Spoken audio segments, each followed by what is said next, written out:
garment bottoms or what looked like white knee shorts. Just, you know, Utah. Obviously a volatile situation, and what was the crowd's reaction when all of this happened? You said you were standing there, you know, a little frozen, it sounds like. What was the crowd's reaction? Everyone freaked out and screamed, and then after everyone was leaving, there was just a lot of confusion until the cops started making everyone leave, because people were still standing around and talking and in clusters, but the majority had run. And so, you know, after that, the police forced everyone in, and they started roping off the courtyard in yellow police tape. And then as we were walking through the hall, policemen with large... The campus was being shut down. What did you all see with the police? Was there a police presence there from the beginning? You know, how did it unfold? Yeah, so there definitely was a police presence there. I saw some on top of the balcony above, and some below. And of course you have Kirk's own kind of bodyguards around. But I will definitely say we saw a lot more after the shooting, of course. Of course. You said you may have seen something? Well, I'm just saying Charlie-Kirk is a hero. All He right? is. Absolutely. Pray for him. Hero. We don't know if he's still alive. Everybody in there was very concerned for him. And all I could think of was go towards Charlie, because I just want to know if he was okay. You know, a lot of people like him. He's a very courageous man. What did you see? Can you just recap what you saw? Yeah, I saw him just go over to the side. So everybody then dispersed and ran into the buildings or all over. But so I went toward Charlie, and then pretty soon they got somebody. The police arrested someone. They were dragging him all the way down. Older man, white hair, blue shirt. You know, so I hope that was him. I hope they got him. And you all are physically okay? I mean, I know what you experienced was certainly very traumatic, but you're physically unharmed? Yeah, the man who, after they took him down, he yelled, "I'd do it again." Wow. I think his name Wow. All right, we're going to send it back to you. We'll continue to talk to people who witnessed this and update you as we get more information. Okay, can I have a hug, please? I'm sorry, I'm freaking out again. I talk about it, so I'm just freaking out. He knows their name. He knows him, and Okay. I think she knows him. There's a live video on X posted by him. I never saw it. Yeah. I was in the food. Thank you all for speaking with us. I'm sorry this happened. It's okay. Everybody else is okay. Don't fly. See. Oh. Oh, okay. Thank you for, I mean, even just doing the news and making sure that everybody knows what's going on and telling the truth, you know? Yeah, I appreciate it. I'm sorry. Yeah, thank you so much. Here's the Thanks so much. We just need to get your names for the recording. So. Paris Cole. Hold on. My name is Paris Cole. Spell it so I get it correct. Pariscole. Thank you, Paris. Sarah Toole, spelled S-A-R-A. Last name is T-E-W-E-L-L. And your mom is awesome. Yes, Your name, ma'am. Heidi Estes. Can you spell so it? I get it correct? Yeah. Yeah, Heidiestes. You never know. Sometimes people add like an extra I or something. Yeah, That's why I asked. video of them dragging the guy down. Would you be willing to share that with me? Would you like us to credit you? No. No? Okay. But you can airdrop it to me. Why don't you want to look at it and just see if there's something like there's some net. At this point, we'll take everything we can. Hey Ben, I'm gonna go over there where this guy is, where Channel 2 is. Yeah, let's get in the shade.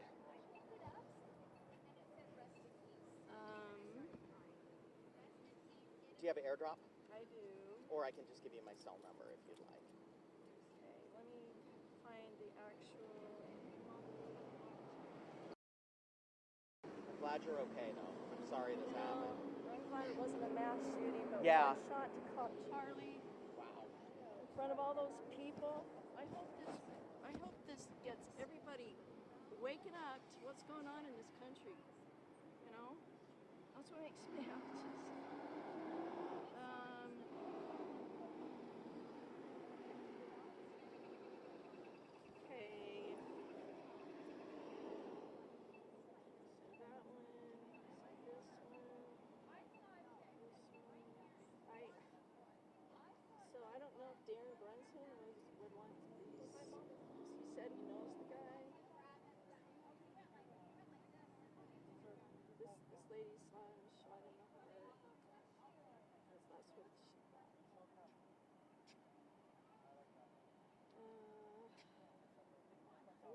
was on these.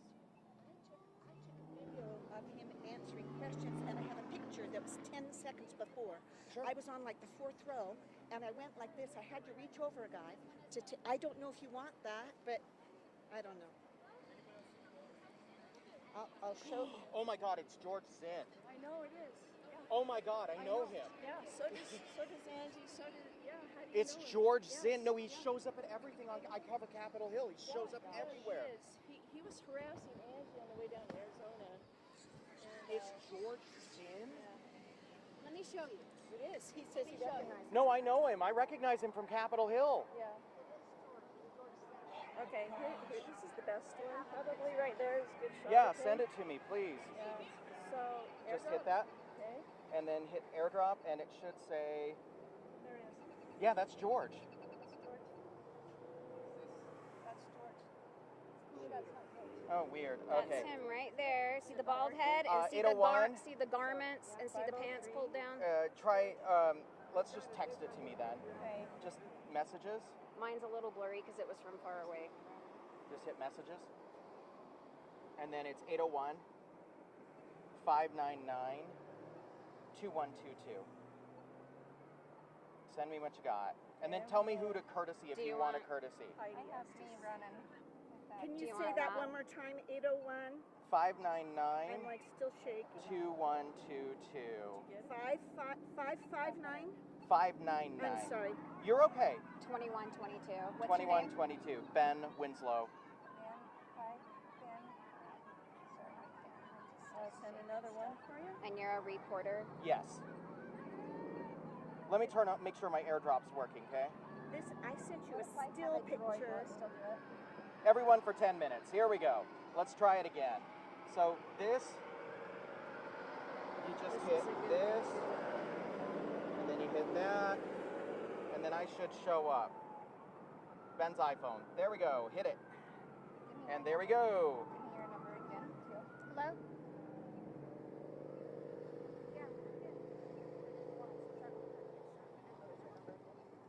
801 599 2122.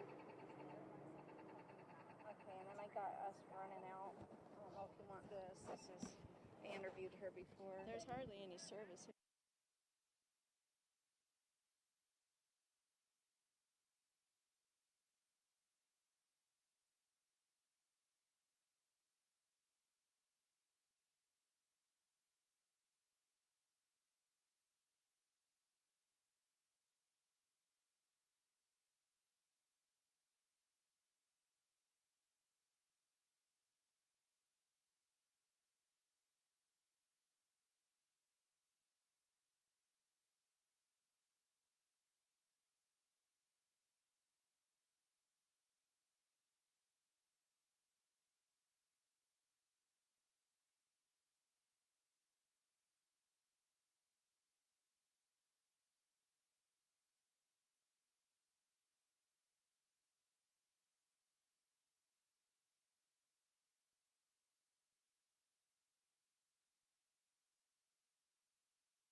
Yeah, basically just the same thing. We were just leaving the food court and we were heading to our classes, and we just see a bunch of people running towards us and someone yelling that someone got shot, and so we just started running with them. We didn't know what was happening. We thought maybe there was an active shooter on the campus. Yeah, so Pretty scary. Yeah, it was scary. yeah. Were you guys here to like kind of watch the debates or anything that happened? No, we just take classes here. Just in Yeah. classes? Yeah, I was just planning, just going to my class today. So, yeah. What are you guys gonna do now? Were you guys evacuated at all from the school? Or were you guys? We just decided to leave. Yeah. We and weren't gonna I was stay. actually told to go back to class, but Yeah. I'm not doing that. So yeah, is class still? No, I think they've evacuated everybody now. Yep. Okay. Yeah. Yeah. So, not going back. I don't know, I just wanted to help you out Yeah. if you want to hold this. Anything else that you guys, I'm sorry, missed half the conversation. Yeah. No, you're okay. How do you guys feel right now? Scared or anything? We just want to go home. We Yeah. want to go home. We took the train, so we can't really find out how to get back because the campus is Yeah. closed. So The whole campus, yeah. there's not really a way to walk back. So it's closed Yeah. even to students. Yeah. That's what it sounds like. So, yeah, they evacuated everyone. So you really have no other options where to go right now. We're not sure yet. Yeah. We're trying to figure it We're out. trying to figure it out. We're walking back. We're trying to Yeah. walk back. We're trying to see if they'll let us in to get across. Yeah. And again, sorry if I'm repeating the question. No, it's okay. What do you think this, shooting is going to impact? I think on a broader scale. Do you think it's going to kind of cause an uproar or anything?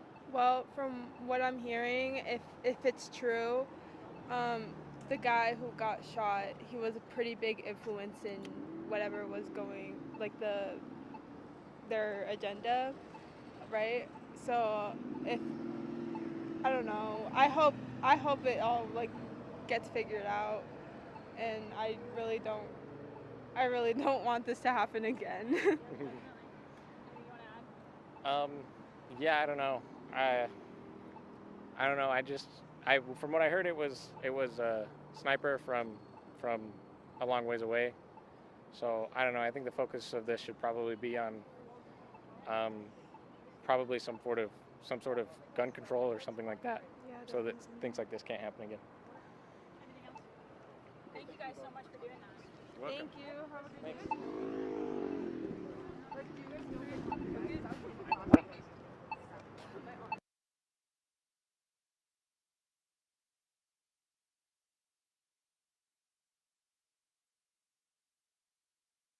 Talk to us.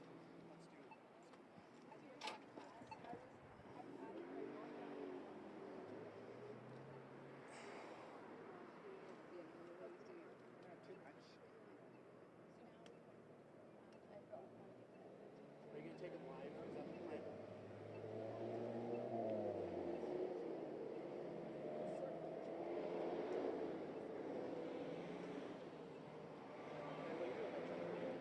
Mic check 1 2 3. Mic check 1 2 3 4 5 6 7 8 9 10.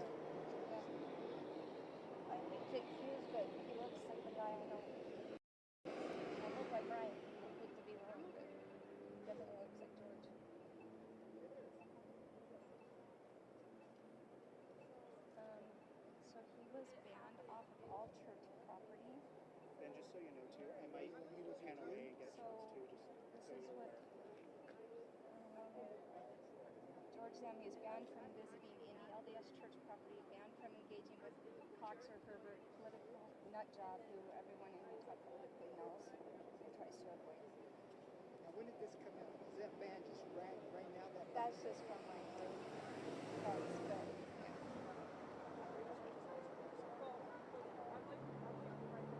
They got a helicopter.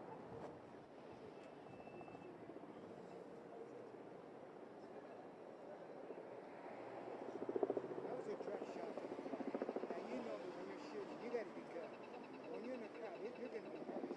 George Zinn is not that steady kind of guy. Somebody else That's why I shot him, hate to and they're say, making it look like I hate he to did say it. it is George, but I Just say it that's who looks, they arrested. That's I who don't they know, arrested. but it looks just like him. No, I know. I saw it. That's who they arrested, George Zinn. So you know for sure it's George. Yeah, I From know the for sure pictures that, I yeah, saw. I saw him, and witnesses saying, I was like, that's George. I saw Yeah, it. So, I saw they the arrested pictures. I'm George. like, that looks like that. When Heidi showed me the video, I I'm like, watched that them looks put the just like handcuffs on. George. I think before you even came over, I was telling Heidi, I know him. That's George. But anyways.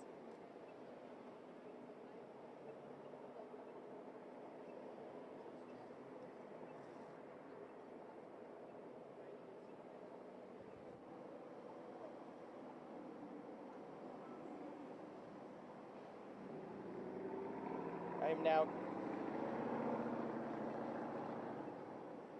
That's your number, right? Whose number? Is that your number? No. Okay. Mackenzie, can I call you back? I'm about to go on the news. There was this shooting in college, and we were there because I was one of the witnesses. And I helped two girls get out of the situation.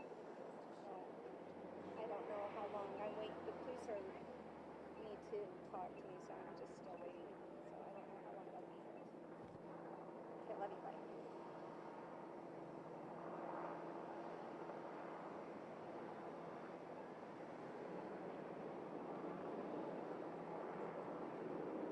Yeah, I knew he was a nut, and I remember telling.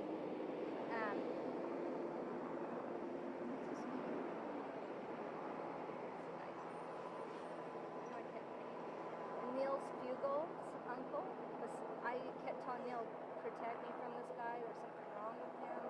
I'm nervous, and then I was texting him. I got a couple people here. Yeah, you can come to me.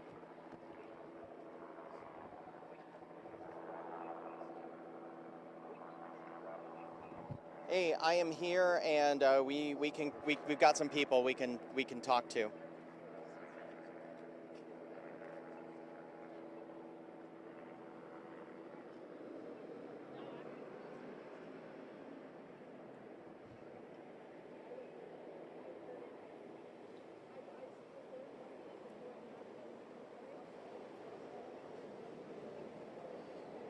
Hey, we've got a couple of people here we can talk to.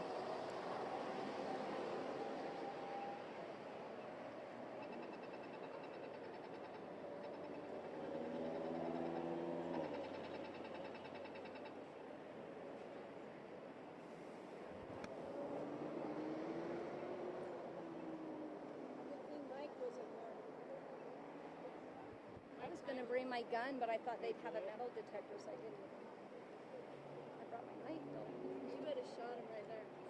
You would have killed him. I was there. I would have shot him. Yeah. I would have shot him. Shot him the minute I had a chance. Off the record. We're not there yet, so on the record yet. Right by a police officer. Well, I'm just saying, I would have nailed him.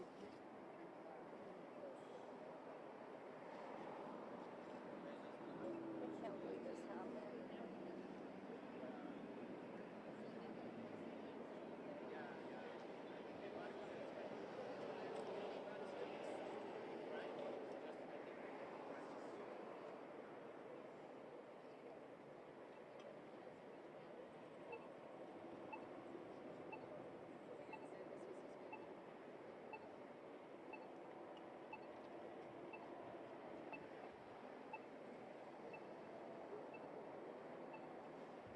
People keep saying it's the neck shot. It's not.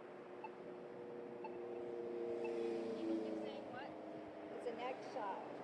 The girl that was 4 rows back, she saw it burst out of his chest.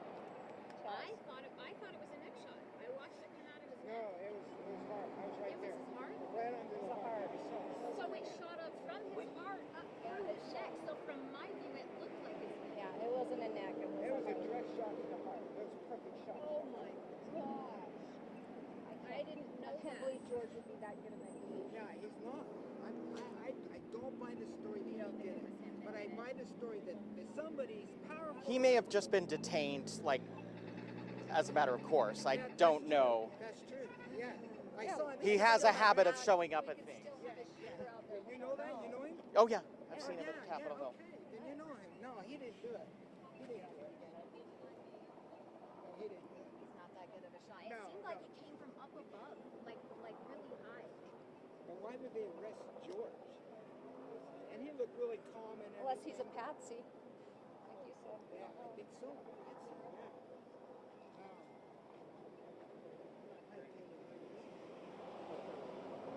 I wonder if he was a patsy. Because if it shot up, that means that he'd have to shoot from below. Now this So do you think it shot this way, or do you think it shot this well, way? this is what I saw. He was right, I saw it. It looked like, bam, it started getting red, and he fell back, and then went like this. Nothing on this.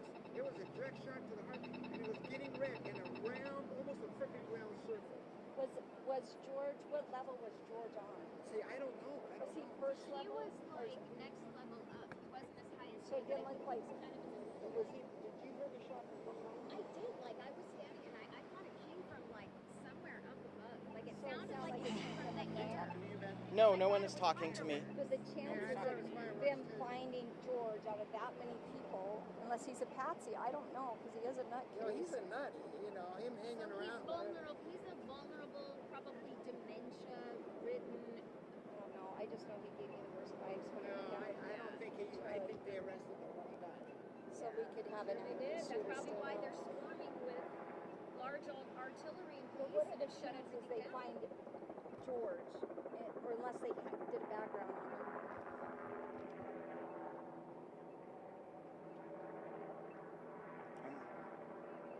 Not hearing anything. I'm not. I mean, I hear them now. I hear directors talking, but I don't hear producers. Nobody's talking.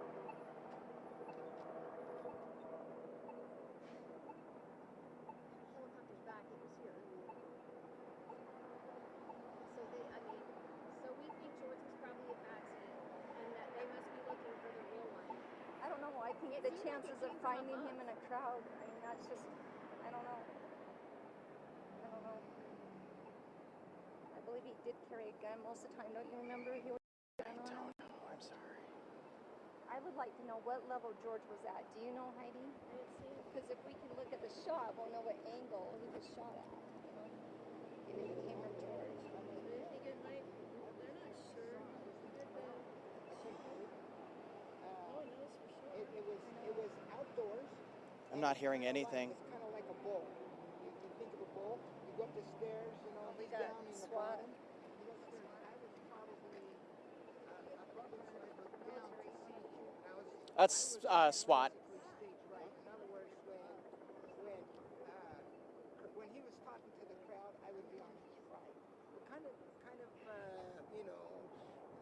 but I could see his whole chest and everything. I was watching him, and I heard the bang, and I saw exactly where his heart is. It started going red, and he fell back.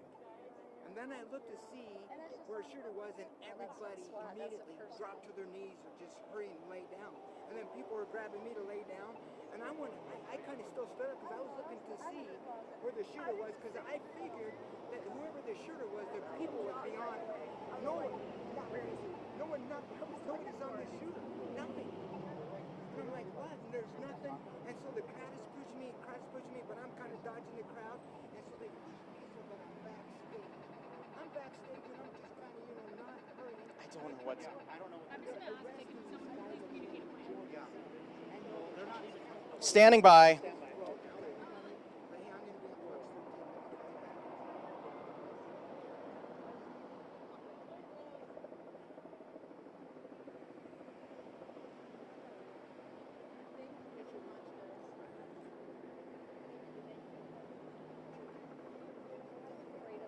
An active shooter coming and shooting us in the back right now, to be honest with you.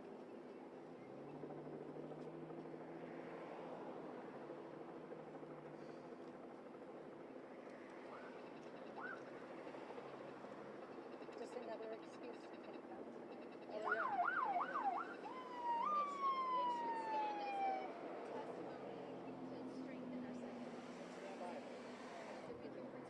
It's all done by design. From crazies. Can't just get in line and have a conversation. Why can't they just get in line and ask the questions like everybody else? Why do they have to just shoot and ask questions later?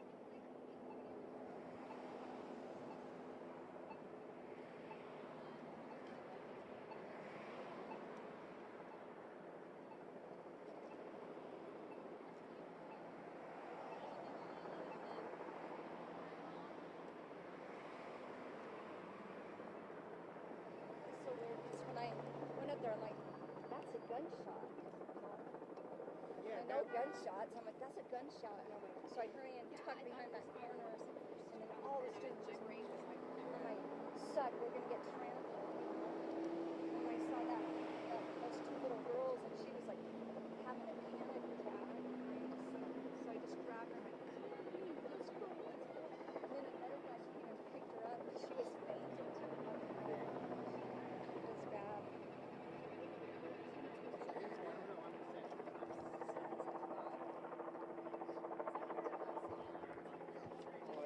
Figure out when I went to turn it on.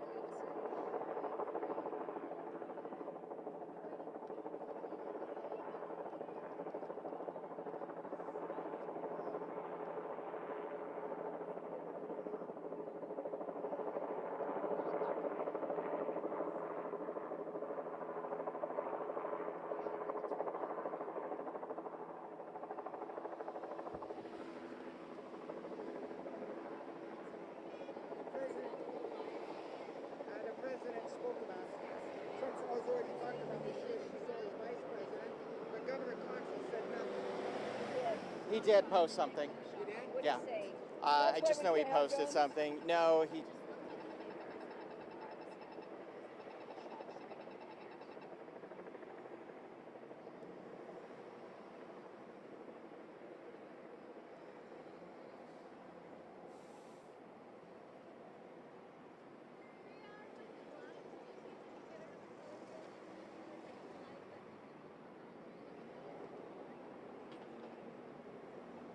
I'm hearing nothing. I don't hear anything either. Yeah, there was plenty of time for a sharpshooter to get in, get position, and then plan a shot. Why they arrested George Zim? No, they arrested the wrong guy. This is bullshit. Still standing by. Thank you. This is all planned. Planned ahead of time, and it was right when Kurt was asked about guns. There's stuff you could question that, yeah. Lots of people had dementia. They would go out. Only ones take the fall for something like this. And if their history, it would be the perfect comment, perfect scapegoat.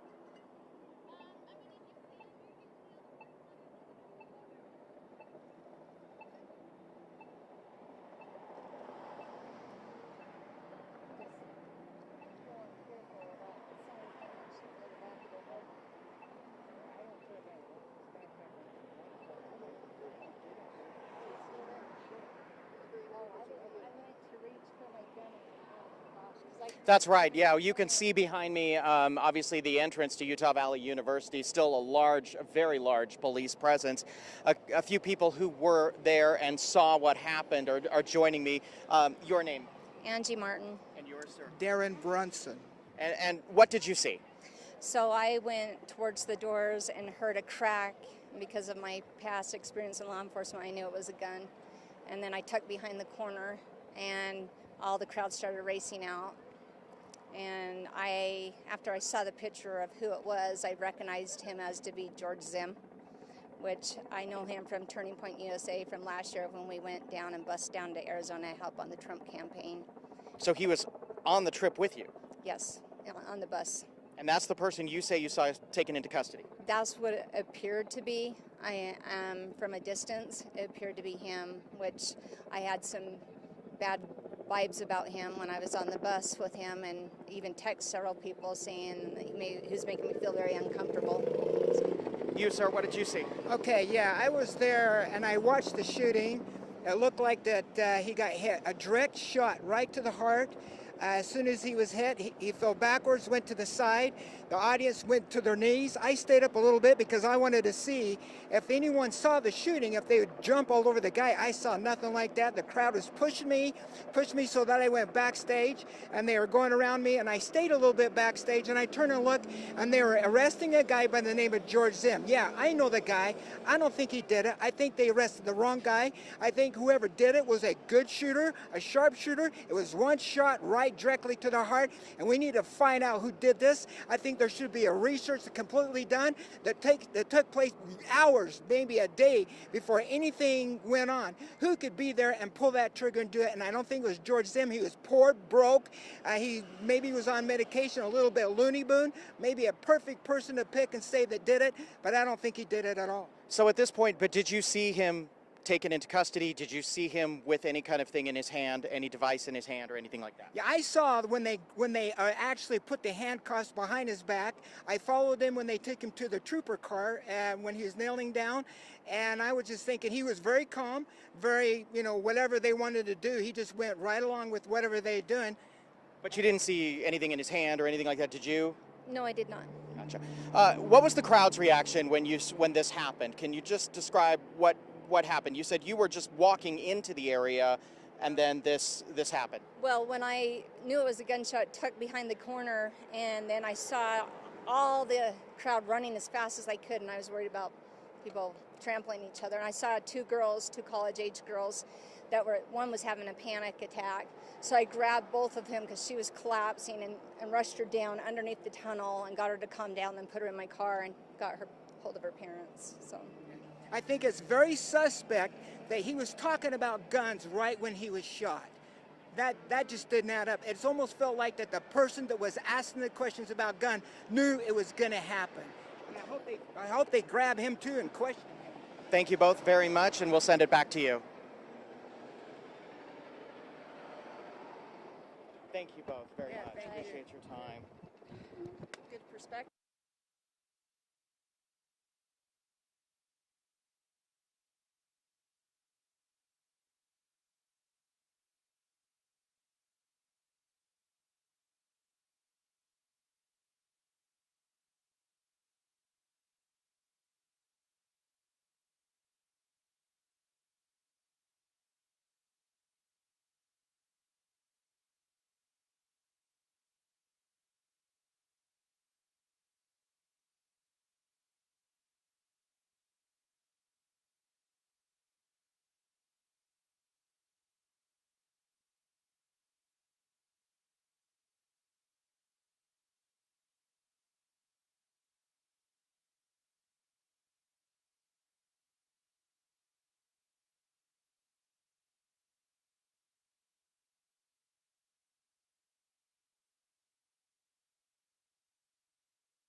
Hold on to that for me. Maybe take a good step to your left just to get you in the sun. Come over here a little bit more. There you go. You can look right at me. Try to ignore this camera. Let me make sure I've got your mic turned up. That would help, wouldn't it? First question is your name, please. Darren Brunson. Spell your name for me, Darren. Darren, D-E-R-O-N, Brunson, B-R-U-N-S-O-N. And you were there? Yeah, I was there. I was watching him. I was probably about, if you look at the stage and you look at about maybe 3 o'clock from his position, about 3 o'clock, 2:30, that's where I was. I was right at him. And I was looking at him when I heard like it was a direct shot to the heart. It looked like right where his heart is, it started going red. He fell back and went to his side. And then I looked down at the crowd, and it looked like the crowd, they all went to their knees really fast. I kind of didn't go to my knees as fast as everybody because I wanted to see if anyone who was close to the shooter would be trampling all over that person. And I saw nothing like that at all. It just, everyone had dropped down, and for a few moments, they were just not moving. And people started getting up and moving, and the crowd started pushing me. And they pushed me so that I was basically backstage. And then when I was kind of backstage, I was kind of there, and I turned and looked, and they were arresting a guy by the name of George M, who I know, I've met him before. How do you know him? I just know him through, I've seen him at different events. He was always a person that would go to Trump rallies and all kinds of political events. He was always there, and he would always make his way. He was always there for people that were running for different positions in government, whatever. So he's just kind of I think he's kind of popular.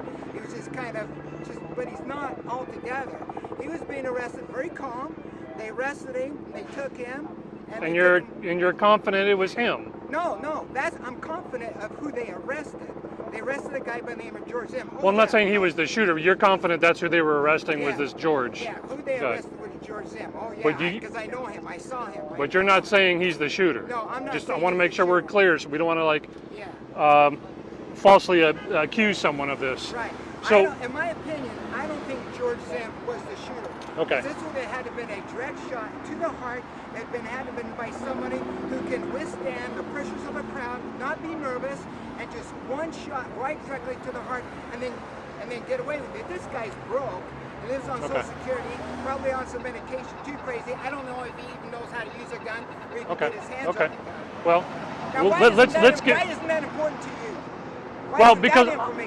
Because I don't want us to falsely accuse him and get his name out there as he's possibly the shooter. If he's not, I don't want to. He could be a suspect. Yeah, I'm saying he's not. I'm not giving you my opinion. You should want to know. If you're a journalist, an investigative journalist, you would say, yeah, that's very interesting. It is. Direct shot to the heart. They all fall down. They pick a guy that's kind of crazy. It has nothing like that. It has to be, when you're in a crowd, you got to be calm, cool, collected. And if it's a handgun, you're going to aim it right directly and get off that one shot. And then nobody's going to tramp around you. Where exactly was this shooter is what I'd like to know. That's what we're trying to find out. We've got other crews around. It's not just me. We've got a bunch of other crews that's looking into that. Like I said, I just don't want to falsely accuse him. They arrest him because they think he's a suspect. Okay, sure, a person of interest. Let me put it that way. Okay. Going back to your experience, you said you got pushed almost backstage, correct? Yeah, the crowd was going backstage, so I got up and went with the crowd. You kind of went with the flow. Backstage, and I just kind of hung around backstage as the crowd went ahead of me. And I was curious, what's going on? And then that's when I turned to look, and I saw George Zimmerman, and I actually saw them put the cuffs on him. Very calm, very collected, and they just scooted him down. And as he was scooting him down, I don't know what happened, but his pants fell down, so he's in his underwear. Okay. Have you been to Charlie? I almost wanted to say, George, did you do it? Did you do it? But I was that close, I could have yelled at him, but I didn't. Have you gone to events like this in the past? No, I haven't. What brought you out here today? Why did you want to hear him? I'm kind of a fan of Charlie-Kirk, and some friends invited me to come, and I thought, yeah, I'd come. I've watched some of his videos, and I like a lot of the things that he's talked about, what he's been. I'm guessing from the hat that you voted for the current president. Yeah, and they were throwing out these hats, and I happened to be someone in the crowd that got one. Were you hoping to get a question or talk to Charlie-Kirk at all? I just wanted to be there and observe and see what was happening. How many people would you say were there at the event? I don't know. I would say maybe 3,000 or 4,000 people that were around that ball, at least 1,000. But an interesting thing is he was shot right during a question about guns, and that was the second person asking a question. Okay. On the subject of guns, most importantly was talking about these transvestites that have guns, and should they be allowed to have a gun? And then boom, he was shot in the heart. And that's just too suspect for me. It's a big coincidence. For lack of a better term. Were you guys escorted out by police? Did they just tell you to disperse? I think there weren't enough people there. There were so many people there weren't enough police presence to just tell you. Everyone was just kind of following the crowd as we followed the crowd. And then when I watched George Zinn get arrested and followed him to the car, I think all the police were busy there. There wasn't enough police presence to basically push anybody off. So it was just, you got out on your own, eventually ended up here. You said you were kind of like in the crowd getting jostled. You okay? You heard it all? Yeah. You're fine. It just the crowd was moving and you go with the crowd. Everyone's saying, go, you got to go this way. So sure. You just follow So the crowd, that's what you do. when you look back on this and think, you know, at the beginning of the day, this is going to be a great Charlie-Kirk rally. It's very exciting to see Charlie-Kirk there, and the crowd loved him. They were cheering for him. He came out really happy, throwing out these caps, into the audience. And like I said, I got one, and then he started just first question came up, and they went through that, and then the second question came up about guns, and boom, he was shot. And my first reaction was, is this staged? I thought it was like staged. I couldn't believe that it was really happening as it was happening. I thought it was staged. What do you think about it now? You look across this massive police presence, traffic's kind of a snarled. Well, what are your thoughts now about this? In my opinion, I think it's just too much police presence. They blow up something. I think it doesn't take a lot to just figure out what's happening, to get in there and find out everybody that was there. They should put information to say, hey, does anybody have any information? Find out, anything that's going on. They should do that. And that's what they should be on that right now. They have a list of almost everybody that you had to get you could get online to get a ticket. So a lot of students, like myself, I thought you had to have a ticket to get in. I heard you could just walk right in, right? Yeah, you could just walk right in, I thought you had to have a ticket. Did you sign up anywhere? Yeah. Okay. So there's a place to sign up, where students can sign up for tickets to go right in. Okay. So I think they really need to put a lot of information on that. That should be all over that. They need to find out who is there 2 days, Tuesdays before, 3 days, and find out all the places you could be where that you could get a direct shot like that. Okay. George, I appreciate your time. Glad you're okay. My name is Darren. Darren, I'm sorry. George is the other guy. You kept saying George, so that's the name that's popped into my head. Well, I appreciate your time. Well, good luck. Yeah, good luck to you guys too. Stay safe. Can I ask you a question or two as well? You okay with that? Yeah. Excuse me, Reach, I got to clip a microphone on you. Once you hold on to that, you can stay right there. Take a small step to your left. There you go. You can look at me. Try to ignore this camera in your face. What's your name? Angie Martin. Spell your first name for me, Angie. A-N-G-I-E. Okay, and standard spelling on Martin, just to be safe? M-A-R-T-I-N. I'm guessing you were at the event as well? Yes. Where were you at in relation to the stage? I was about ready to go in at the front doors when I heard the gunshot. So I tucked away under because I'm a retired police officer. Okay. So I was worried about the people being trampled, and then the students started rushing out. And that's when I grabbed two students. One was about ready to pass out. We took her. One of the guys carried him. We carried him and went through the tunnel. And then I recognized the guy that was arrested as George Zinn. I went with Charlie-Kirk's group on Turning Point USA last year. He rode in the front seat above, right ahead of me. So I recognized him as the one they arrested. I don't know if he's the shooter, but that is the one they arrested. So you weren't actually in the event, you said you were at the doors or at the gate? When I heard the gunshot, and then I tucked around the corner, and then that's when I saw the crowd racing out, and that's when I tried to rescue the two students that... Could you tell where the gunshot came from? Yeah, I just looked up. It sounded like it was above, but with gunshots it could echo. Sure. So I just remember looking up and going, that sounds like a gunshot. That's a gunshot. And then I saw all the kids running out, and then that's when I took cover. And and I saw the 2 students. You said you're a former police officer? Yes. Who were you with? Unified Police. For how long? 20 years. Were you in the field? What was your role there? Yeah, I was 4.5 years in the jail, 4.5 years in court, 10 years on the road. Wow. I was a canine officer, a detective, and a school resource officer. I also taught active shooter. So you've done quite a bit. That's what you're telling me. Any of that, I would imagine, would that kick in today for you? Yeah, I took cover, and then my first response is to protect the kids, the students, because I was worried about them being trampled. Sure. And so when the one girl was almost about to pass out, I thought she was going to get trampled, so I grabbed her, and then I grabbed the other one and put her into a place area underneath the tunnel over here to protect her from any more gunshots.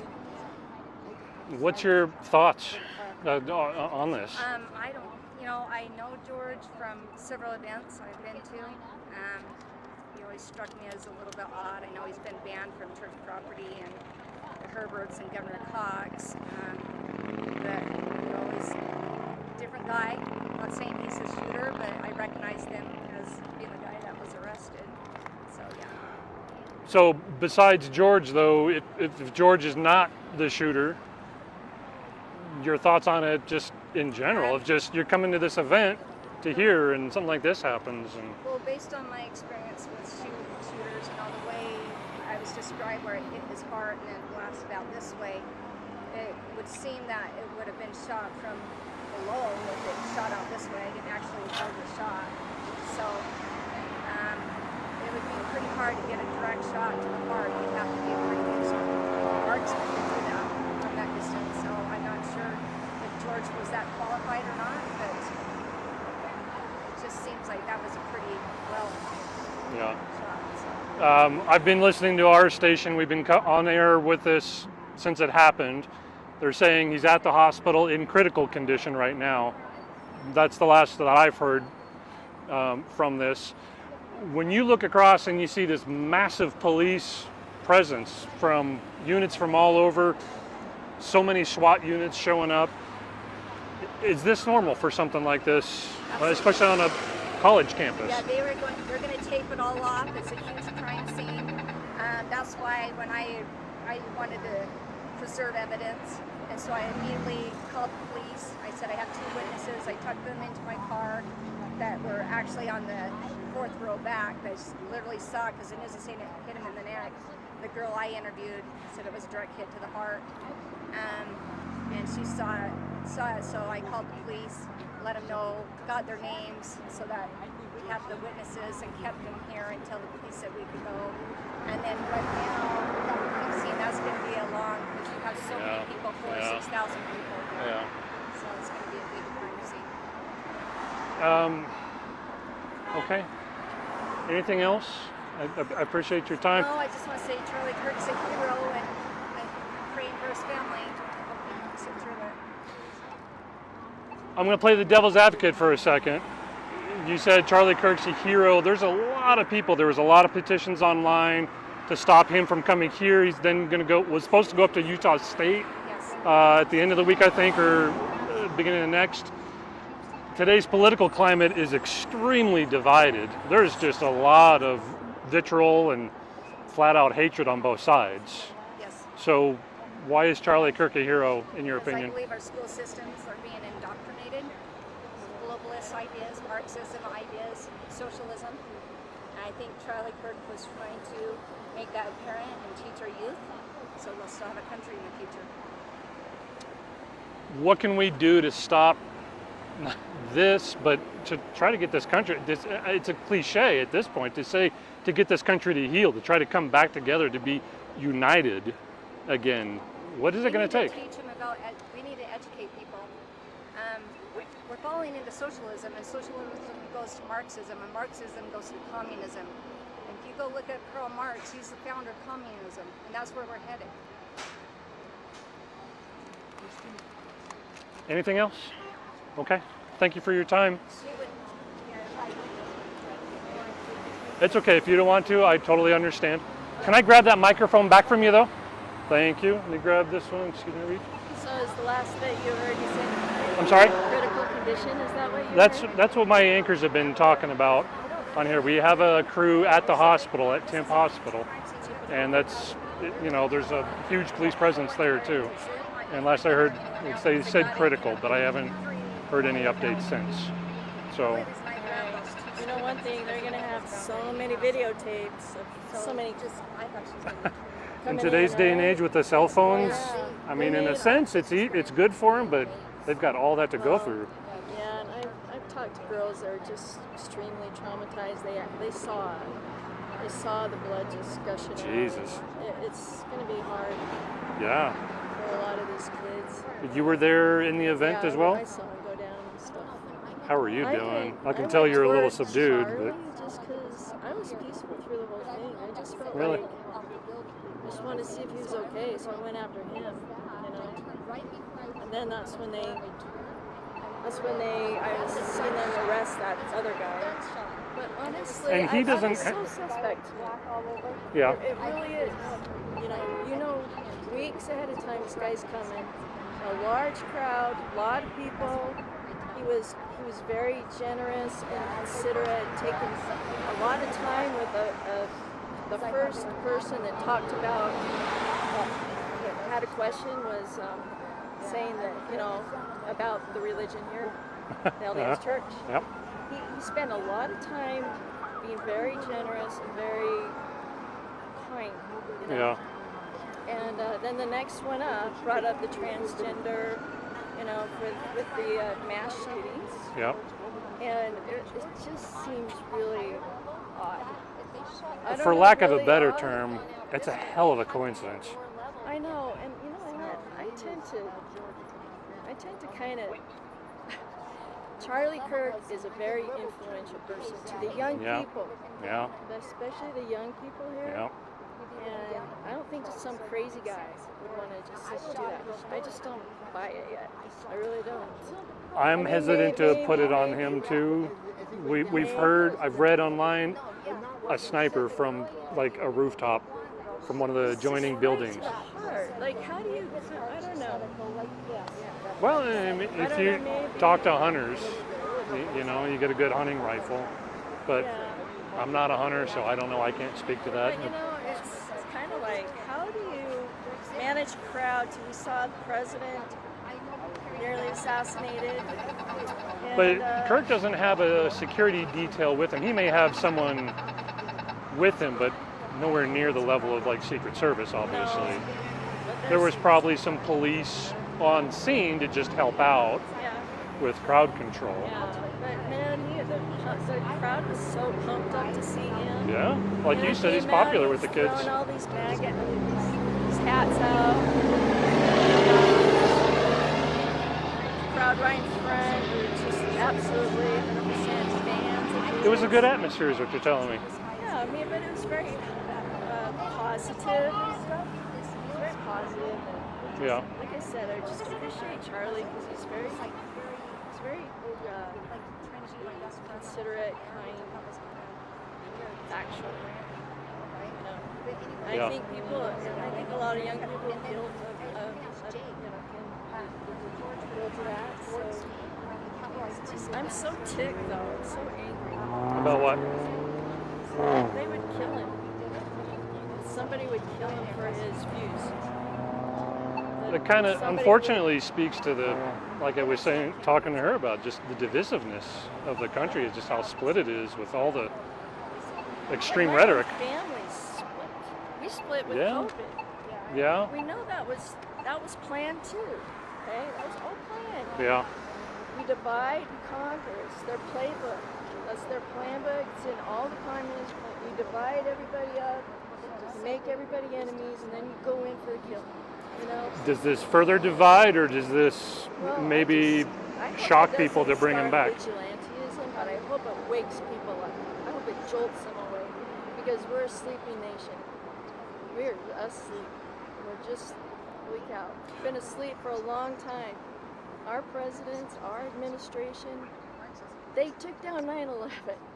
They did. All you got to do is do a little research on that. That's all you got to do. Yeah. You know, when they control all the media, it's hard. The flip side is it's hard to do the research because you can find stuff on both sides, saying both sides with It's quote unquote coming out. factual information on both sides too. CIA, these bastards. Yeah. They're our enemies. You know, we're not our enemies. We're not enemies with you. They are.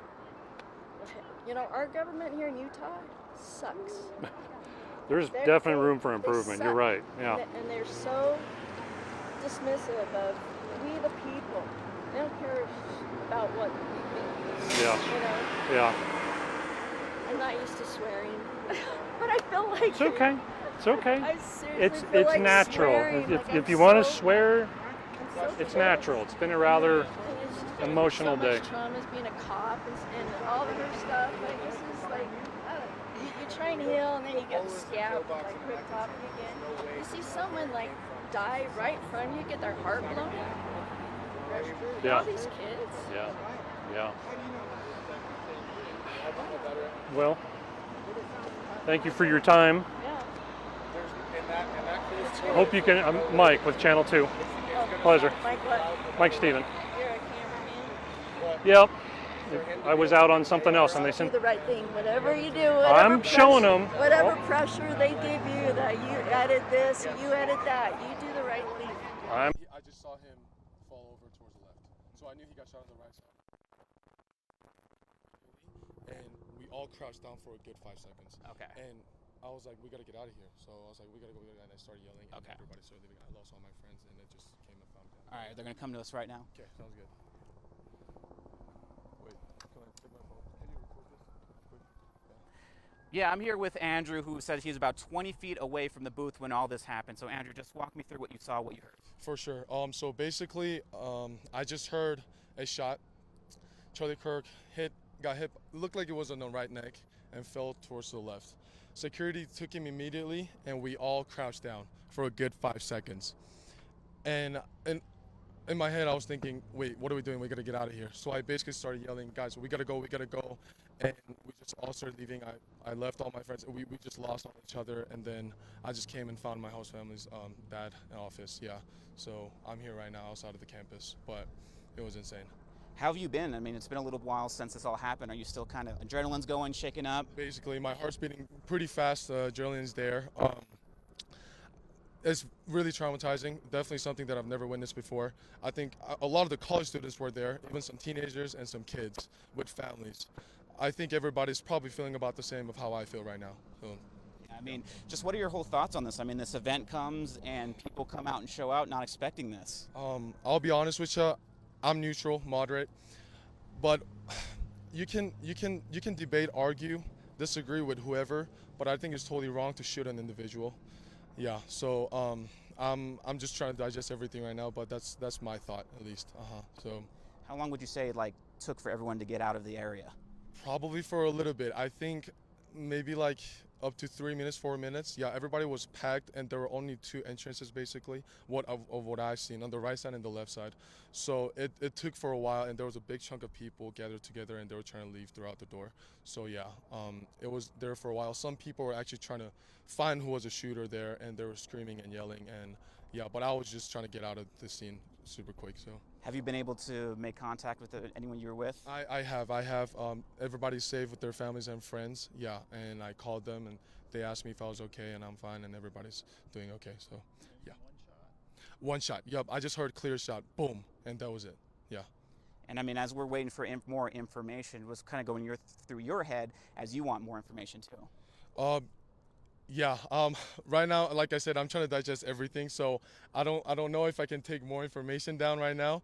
But as soon as I know, I just hope everybody's safe, and especially a significant individual like Charlie-Kirk that is willing to open up and speak at a university like this. I just hope everybody's okay. Yeah.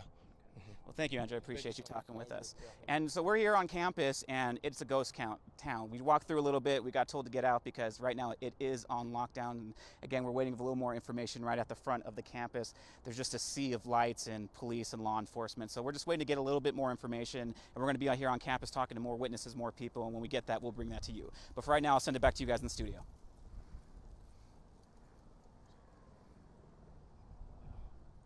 Cool. That was live. Serious? Yeah, that was Oh my great. gosh, oh, thank you so much. I didn't think it was live. Thank you.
Can you call? Can you call the desk and just tell them to come to Manuel and me because we can at least do a scene setter?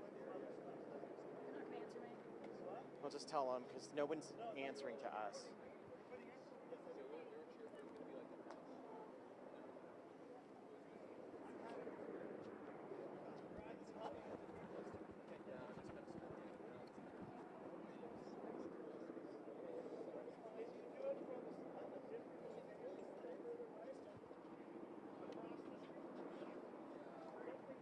Suspect not in custody.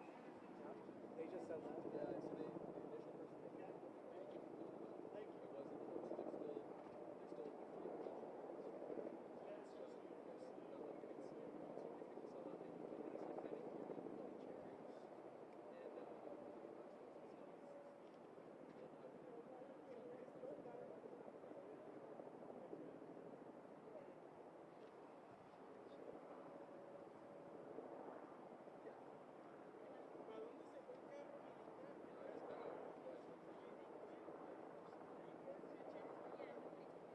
Yeah, so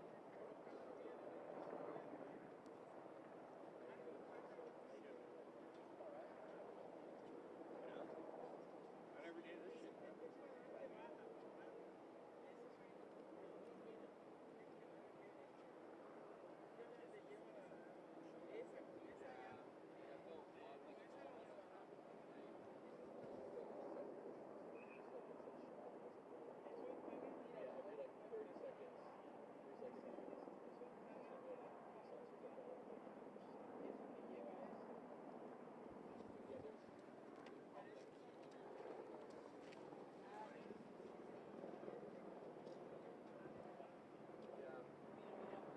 It's not several, it's two. Just hearing Bob saying several hours, and it's like, it's not several, it's two.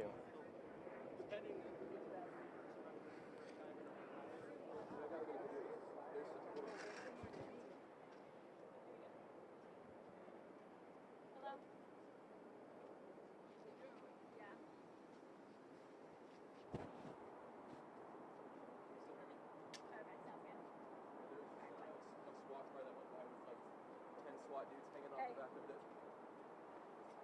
I'm on the other Yeah, yeah. I'm spamming the chat right now.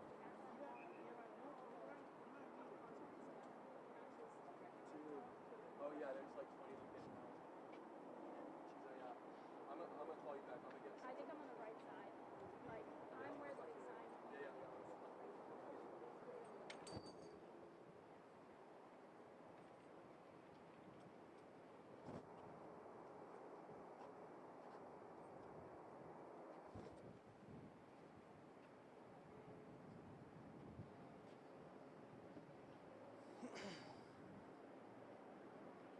Standing by. Stay on that, Manuel.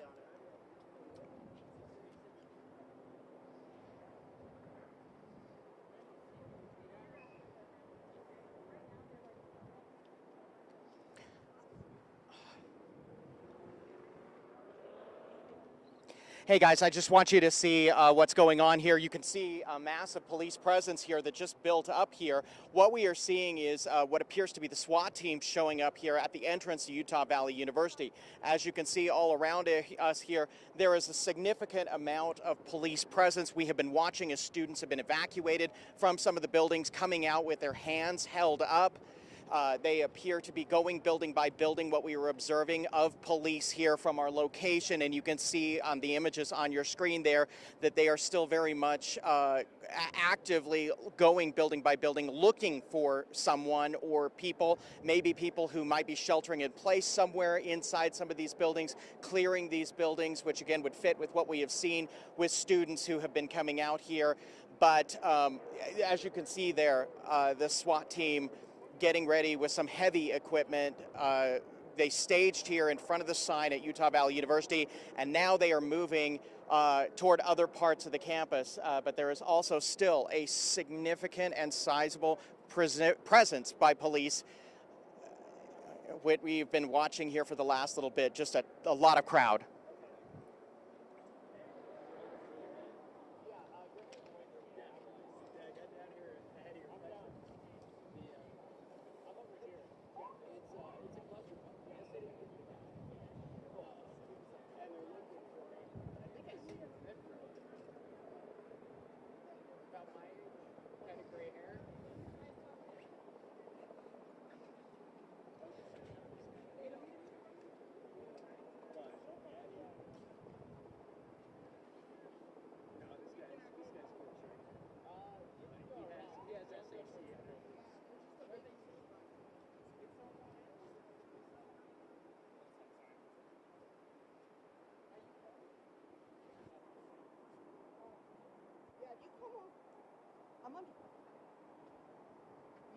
come on the other side, if you come to,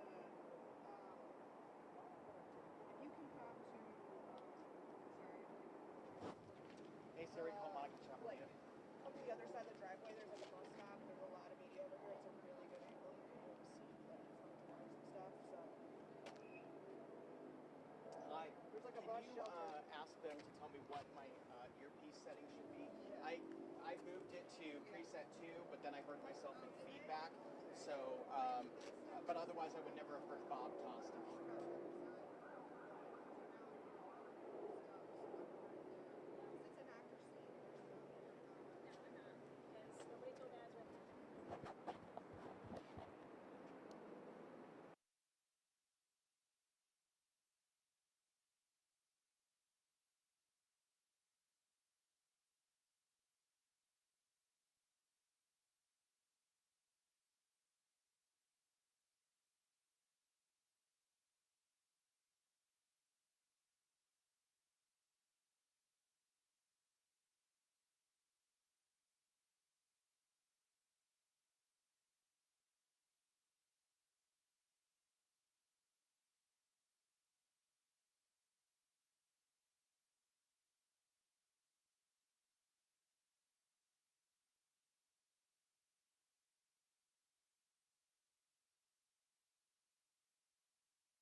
Yes, I am on standby.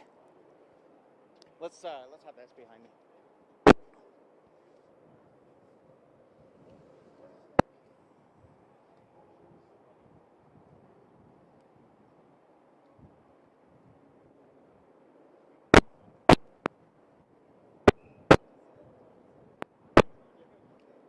Check, check, check. 1, 2, 3, 4, 5, 6, 7, 8, 9, 10. Check, check, check. 1, 2, 3.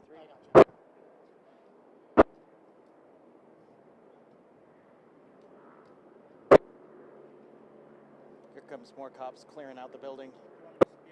Sure. Well, I'll pan to them. Actually, they're all going in. Some of them are going in, some are coming out.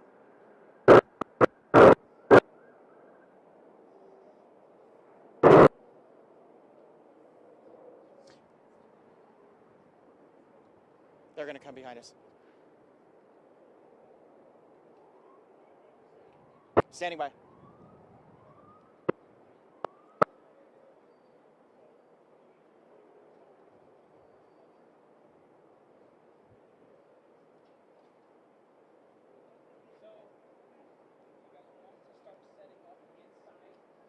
Yeah, that's right. We understand the Department of Public Safety is planning a 4 o'clock news conference where they will update us on everything we have. You can see still very much a dynamic situation. Look at this right here on this campus here, this Utah County Metro SWAT unit pulling up here again. What we've been observing is they have been going building by building, clearing them. In the past, we have seen some students who have been leaving the buildings with their hands in the air as what we assume is law enforcement who are clearing the scene here. But I'm by the entrance to Utah Valley University. We have seen some police officers leave the scene here, while again you see units like the Utah County Metro SWAT team coming in again in force, and we've been watching them certainly as they have been going in and coming out of a lot of these buildings centered around where the shooting was.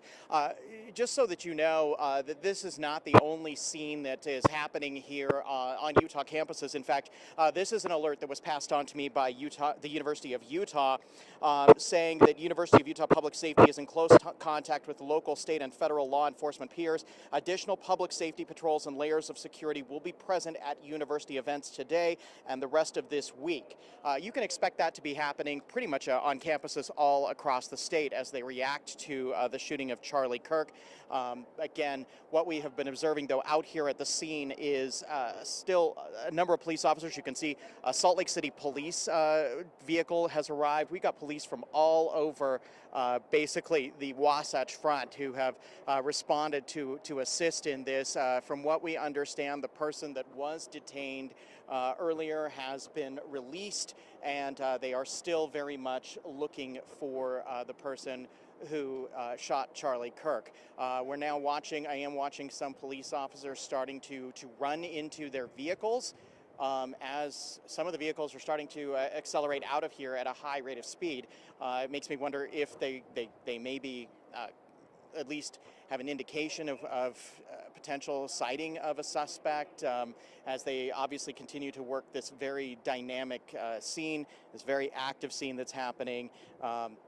Again, though, I will point out we have a 4 o'clock news conference that we are being told will take place by the Department of Public Safety. We understand other public officials will be participating in this, and of course we hope to find out exactly what is happening. But as you can see, what we're observing here on the scene, a number of vehicles are starting to leave here at a high rate of speed. Again, we do wonder if they are close to, or at least, making some progress in the shooting investigation. Perhaps something is happening, unfolding as we speak. I'm going to try to find out some more information and get back to you.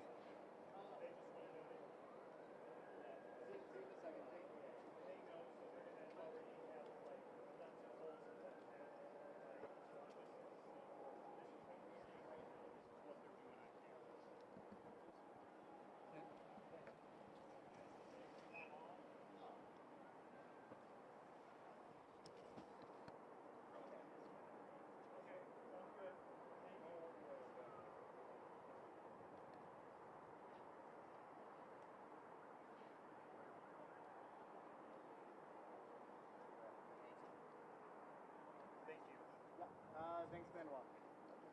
Oh. Yep.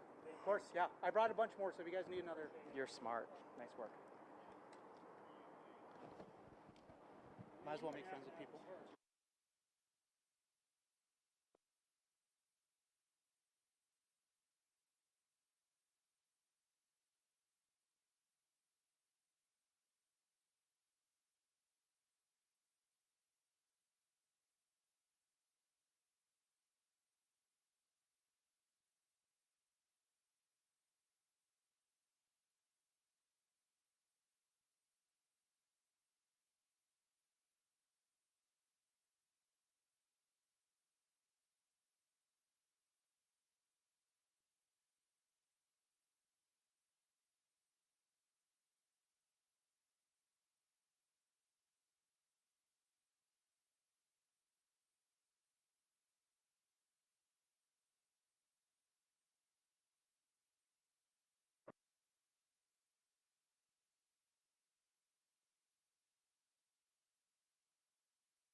city service.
All you legacy media guys are real happy. Legacy media, thanks for everything. Biggest threat to America is what you stand for, legacy media.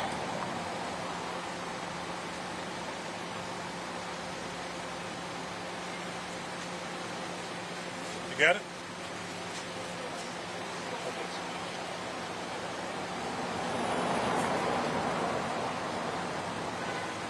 Well, you're gonna let me try.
the Charlie-Kirk through at the Biltmore 2 months ago with Andy Biggs.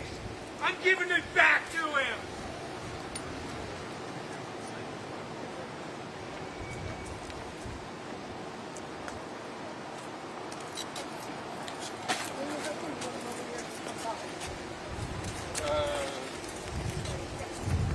Basically, why would you do such a thing? That doesn't make sense. It's always meant for this debate. And get shot with each other, and it's 2 kids. It's families of life.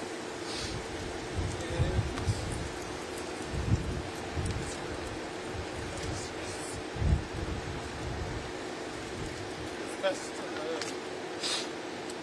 best person that's living or certainly is a thing.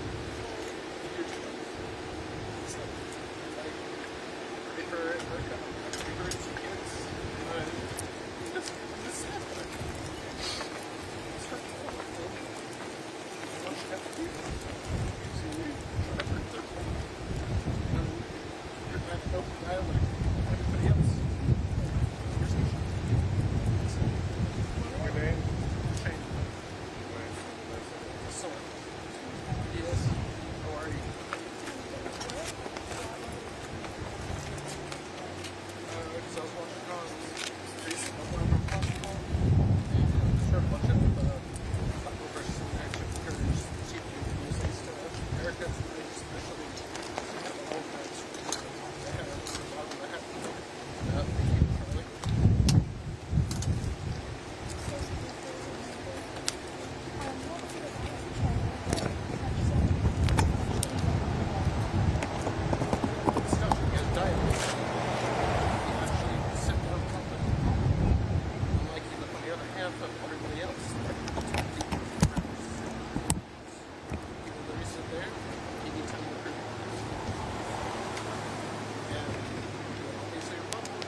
But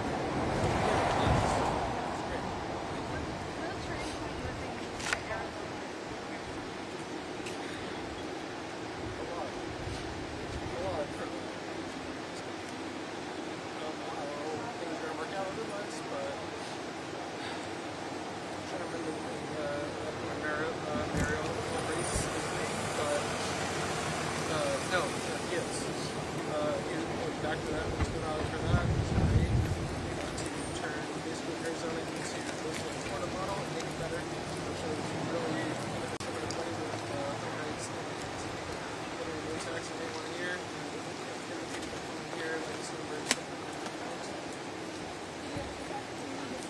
yes. Yeah. Oh, phenomenal. The TPS, the great shows, and then like everything as well. Every single time. Keep it welcoming. And that's what people that were hosting should go up there and be like, well, I don't like you, but you give me respect. And that doesn't make sense. And that's not the same on the other side. Yes. What made you want to come down and pay respect? Because he did a lot. He did a lot. You got Trump a lot. I've been for him 3 times now.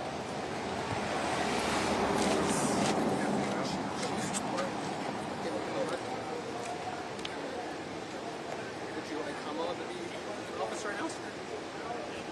I'm asking you with the phone on. Would you like Kamala to be in office right now? How would that all go? It'd be a lot different situation, wouldn't it? Have Europeans done drugs? Right here. We know this though. Yeah, right here. Oh, will they? Okay. Can I get that in writing? This is a fortunate situation, and I'm on the fence of the latest thing to prevent people with transitioning to get gun culture, because I think that can go into a sketchy territory of taking command from anybody. But I think it's also a good aspect of Colorado. So,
Everyone is good. It's just weird. Okay. Thank you for coming out. By the way, do you want to get her?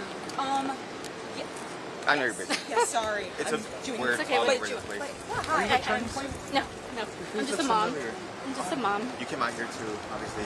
Yeah, just to bring flowers. Of course. Sorry for all this. That's okay. I wasn't expecting May I? it. Do we right here in front of you? Yeah. Sorry. Thank you for coming over here. It's okay. Yeah. It's talk, all of us, right? Yeah. Let's Do you go want me to ahead. talk to you, or what am I doing? It's okay. It's you've been talking to a lot of people. It's okay. You guys, Okay. We'll do it really quick because it's hot. Okay. I appreciate you being here. Let's go ahead and start off without looking at the camera. I'm with Univision, by the way, the Spanish television station. What's your first name? Andrea Serrano. Ready to come out here to sell flowers. Tell us what's going through your mind right now. I know I've seen a little bit of everything. People young, mad, obviously, but also respecting. Put it that way. How do you feel? I'm just very sad that our world has come to this, where a young man who is very young would lose his life over his views and having the boldness to speak. And it just, I came out because I wanted to support him and his family. And Did you meet him by any chance? No, Scary situation. This kind of, you feel like it's going to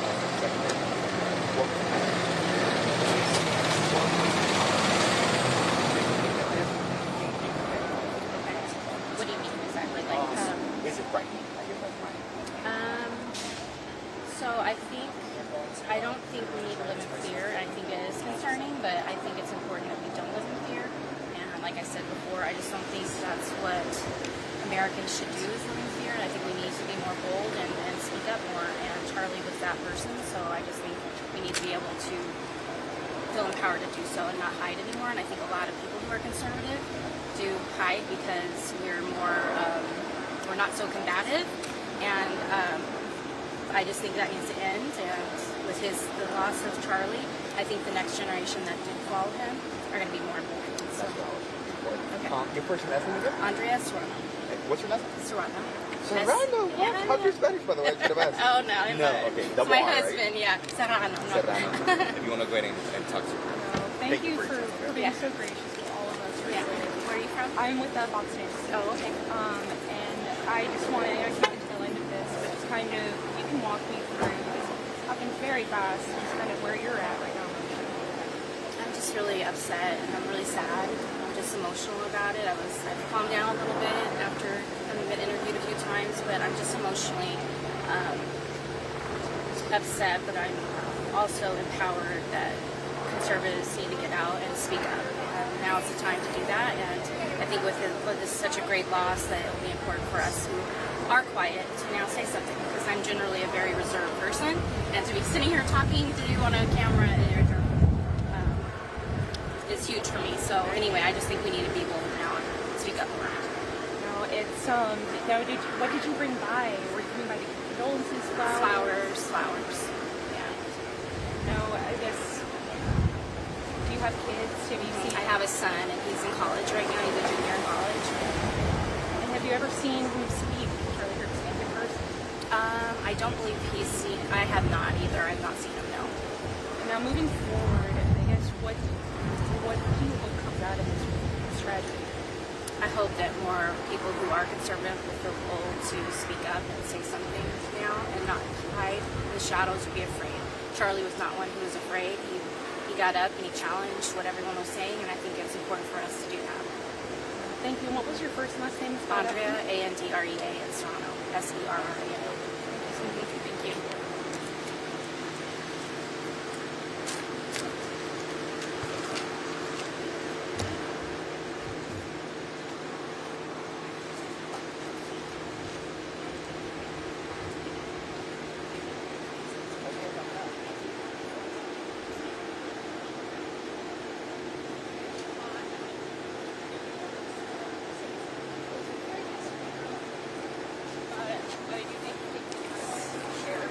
I know, especially other couple, this is not easy. Oh no, camera shot?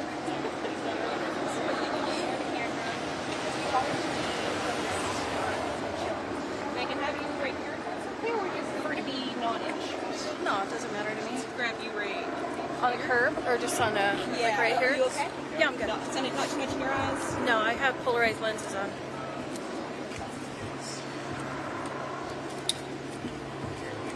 Alright, so what we're going to do is just making sure the shot's okay. You can ignore the camera, look at me, I'll hold the microphone. You want to stop, restart as many times as you wish. They're going to edit There's this. no rush, yes. Okay, so just say your first and last name and spell it out for me, please. My name is Pawnee Carter, Pawnee. My last name is Carter, Carter. So it's been a very, very quick few hours. Can you just tell me kind of where your head's at? My head's in a really surreal place right now because a while ago I was on the road visiting an actual place from my childhood. I went and revisited that neighborhood briefly, and my oldest daughter called me on the phone, and she says, "Mom, guess why I'm calling you right now?" And I couldn't think of anything specific other than bad news, right? And that's when she said Charlie had been shot. So we followed that on social media for a bit until right now. And when she finally let me know what the final word was, I said, you know, I'm right down the street, so I'm going over there. And my head's in a place of anger right now for his loss. And my head's also in a place of the evil that it took to take his life, the hatred and evil, all in the name of, I don't agree with you. That was all. Just, I don't agree with you. And that's not a reason to take someone's life at all. There's a lot of people I don't agree with, but I'm not out there shooting them, you know. I'm not sabotaging their life in any way. But that's what this was about. It was about, I don't agree with you. I hate you to the point that I'm willing to kill you. That's what this was about.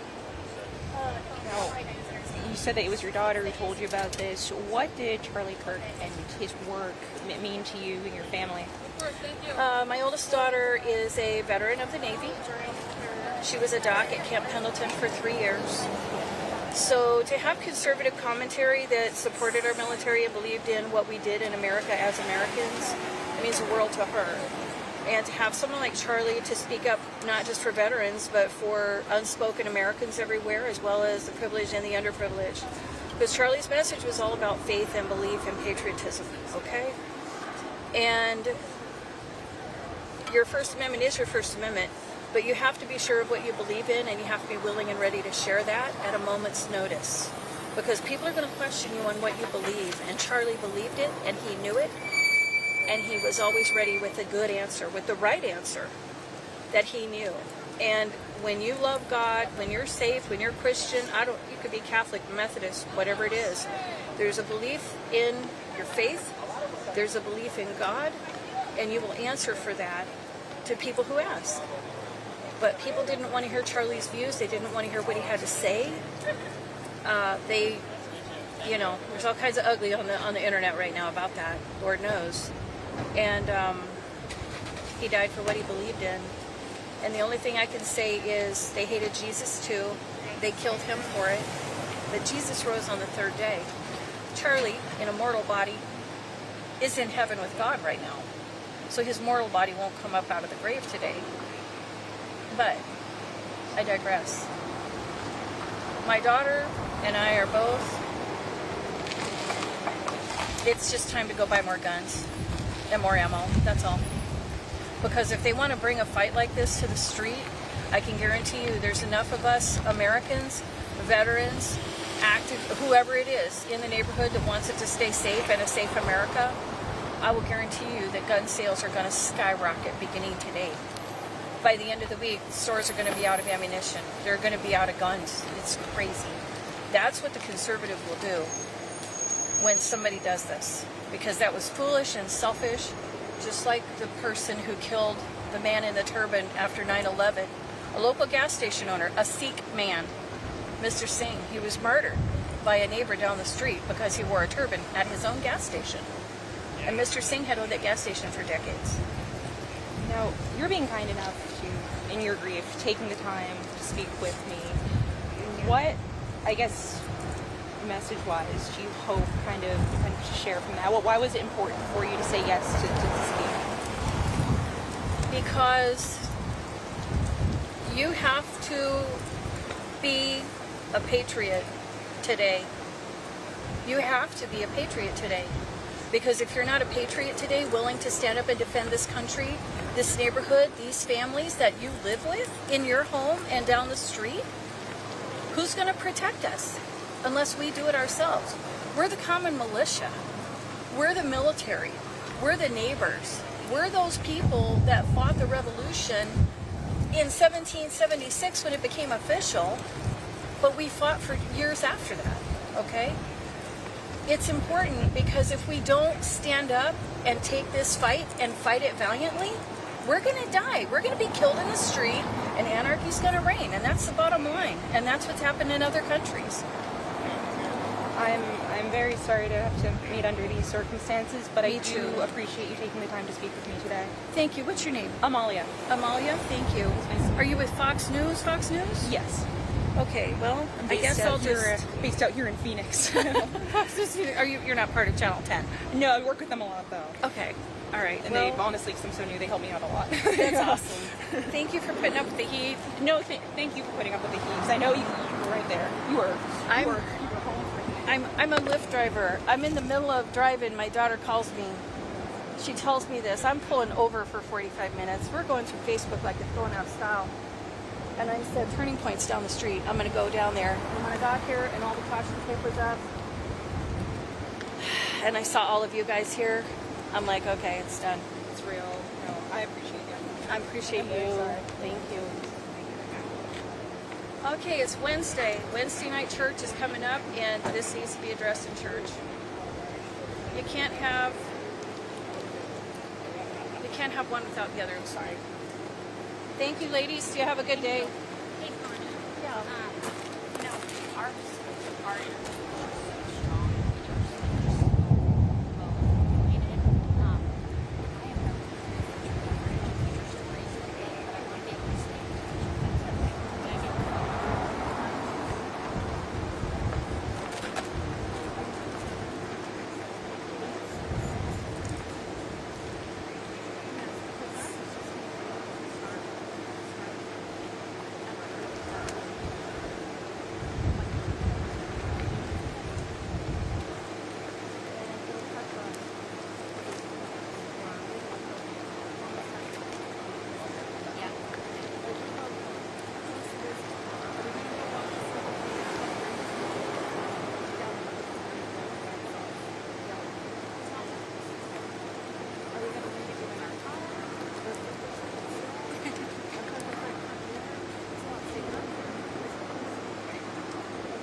Yeah, you look great. But no, I very appreciate it. You know, like I said, I said, yeah, my biggest, well, obviously, yeah. And I was like, hey, this is compartmental, and I don't hear that. Hear it.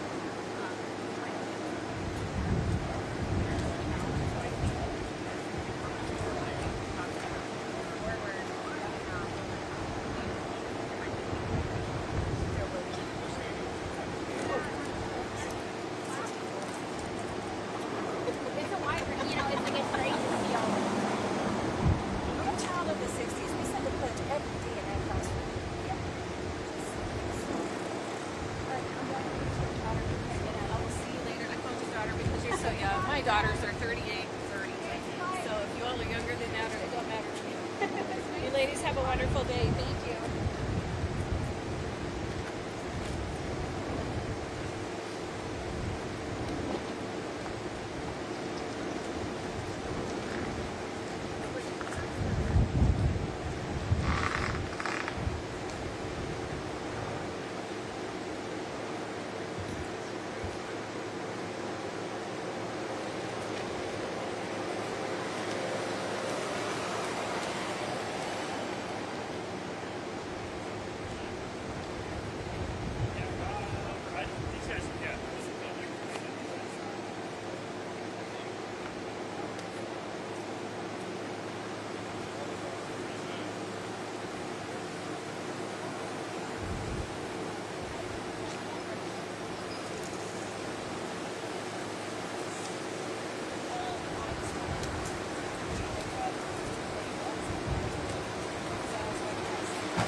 I'm supposed to stay here, though.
Okay.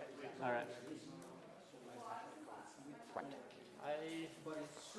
not a fan of He this. didn't tell us that he wasn't sure if it was right. This will be the That's first time okay. we actually get information. I'm going to slightly move this It's not. cord. Well, what I can tell you, what I am seeing is, you know. What? Yeah, that was. Did I? Do you want to try plugging this one in? Yeah, sure. Try this. I don't know. Yeah, because then at least we have a mohawk, and if that's, yeah. You gotta give me that.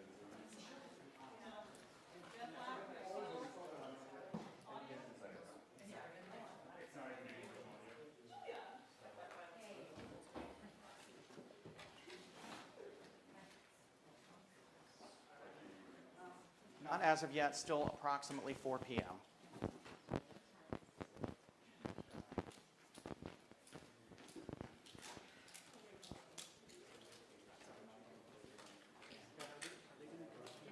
I don't know.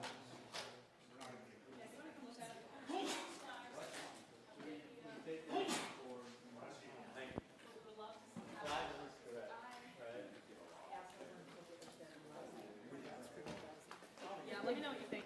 Julia, are we still ETA 4 p.m.? Okay, just didn't know if it was. Now that I look at the time. May it slide a few minutes? Yeah. Maybe 5 to 10 minutes backwards. I had a feeling. That's why I asked. How are the flags? Do the flags look okay? You guys did a good job. Okay, great. Thank you. Test 1, 2.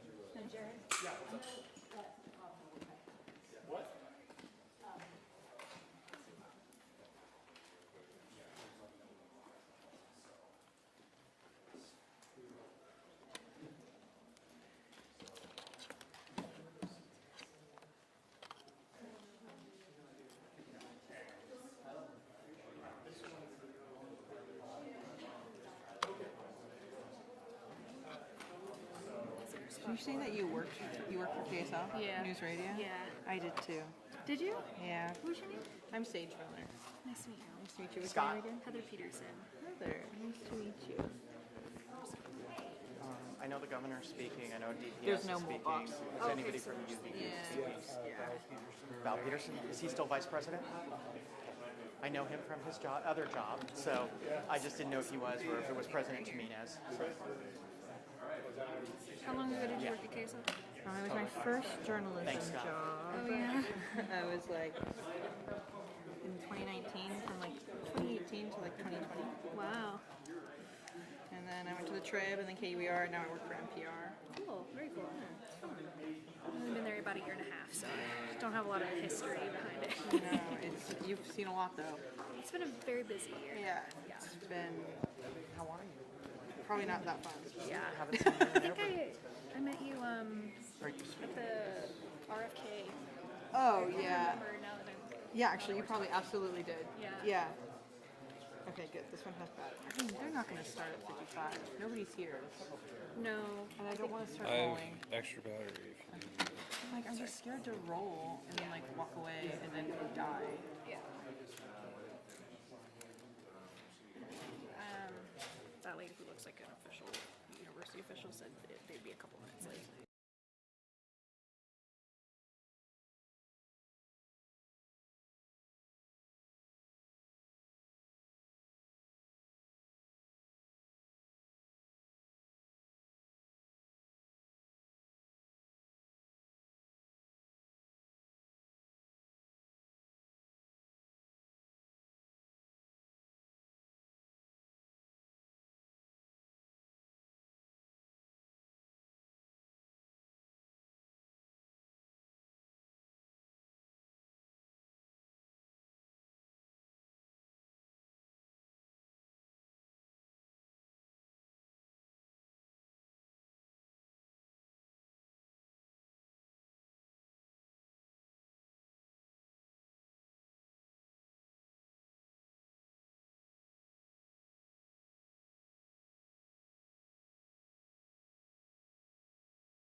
Do you want me to go just slightly?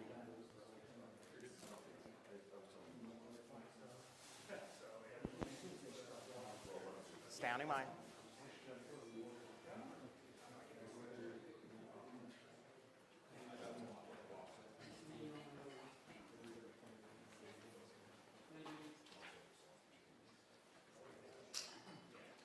Well, we are waiting this news conference that is expected to begin very shortly. You can see, of course, flags behind me, the official state seal. Governor Spencer Cox is expected to speak to the crowd. We understand Utah Department of Public Safety Commissioner Bo Mason will also be speaking to us. Val Peterson, who is the vice president of Utah Valley University, will also be speaking.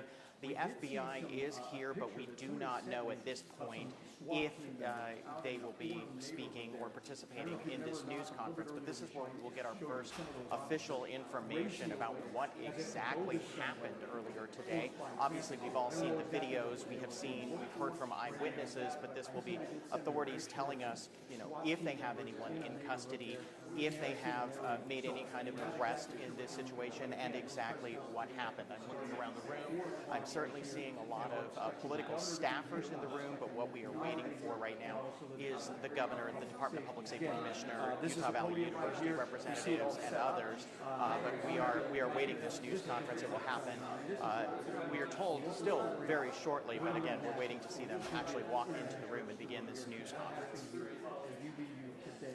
I did talk to a public affairs individual here on UV campus. He said that Charlie had about 8 security personnel there with him at that event. They also had several other security personnel from UV that was also at that event. And so we're still trying to get details. That's right. We still haven't gotten any word. We do know that, of course, the campus is under lockdown. It has been for most of the day, and it will be closed again tomorrow, we're told. But we're still waiting to see what exactly is the plan here, or what has transpired in the meantime. What I can tell you is what I have been observing, which is over the past several hours, we've been watching as the Utah County Metro SWAT team and other law enforcement officers have been going building by building, and they've been clearing these buildings. What I saw earlier, a short time ago, students leaving some of the buildings here with their hands held up as they were being escorted out by police officers.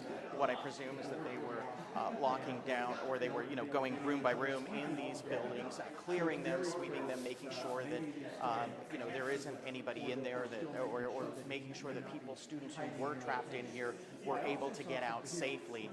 But we have seen quite a large law enforcement presence, as you've been mentioning, from all across the Wasatch Front, and it's been remarkable to just watch just the sheer volume of response. But they are now going again, building by building. That's what we've been seeing, at least here.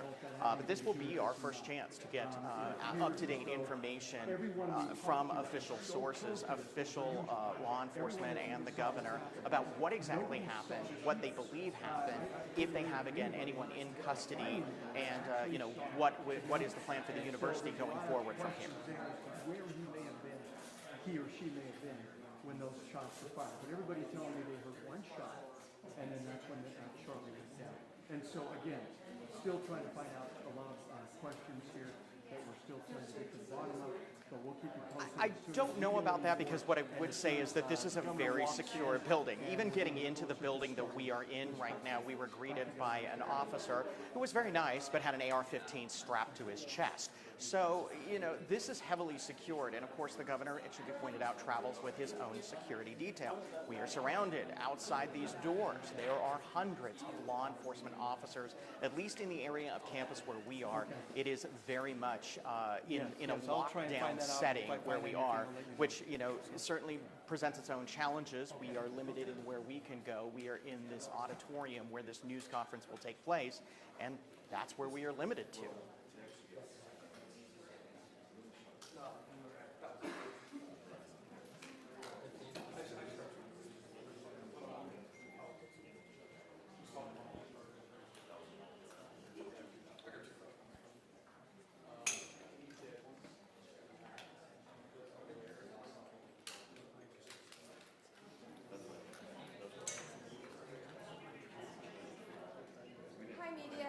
My name is Taylor Keys. I'm the Associate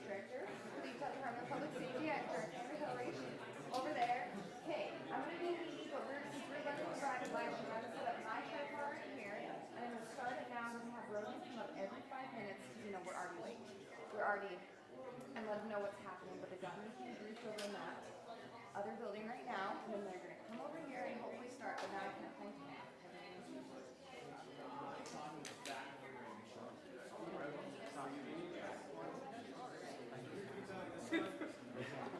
Oh, sorry about that, yes.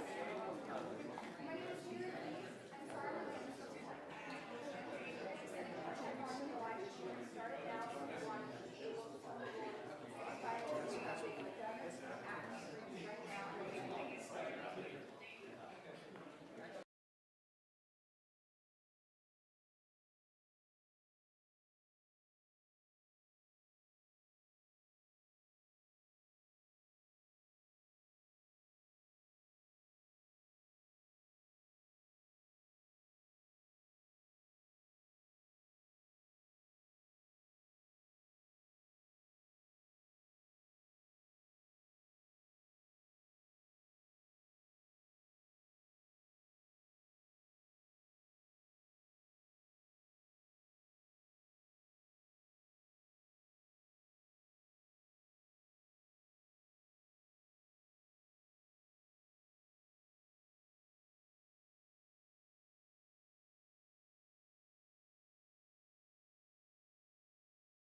Lieutenant Roden. We're going to start our live, and he's going to give an update every 5 minutes until the actual press conference starts. Also, if you guys need a water, our UVU hosts are kind, and they have brought some because I know it's hot and we're all in one room together.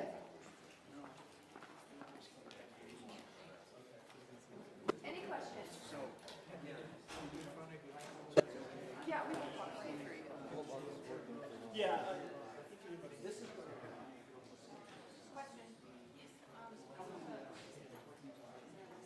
There is not.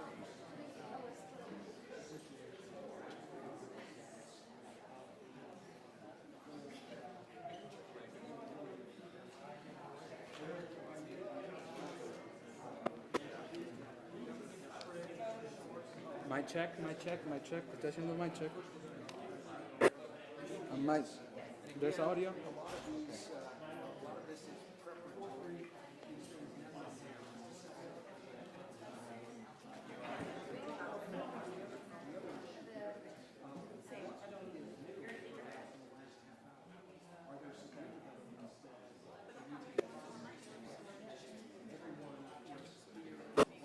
If anybody's having trouble with audio, there's a bolt box up top now that is working. So.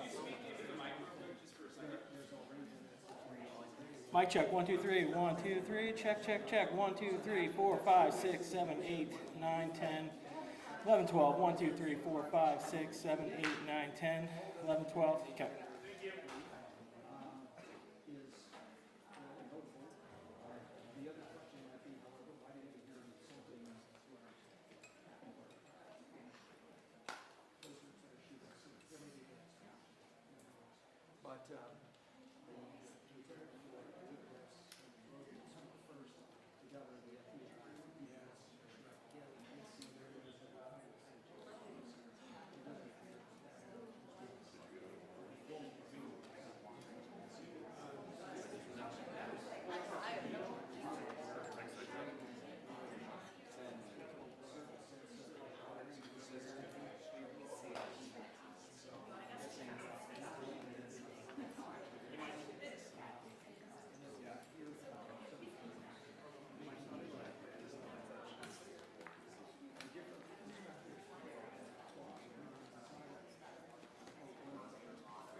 they're like doing a meeting right now.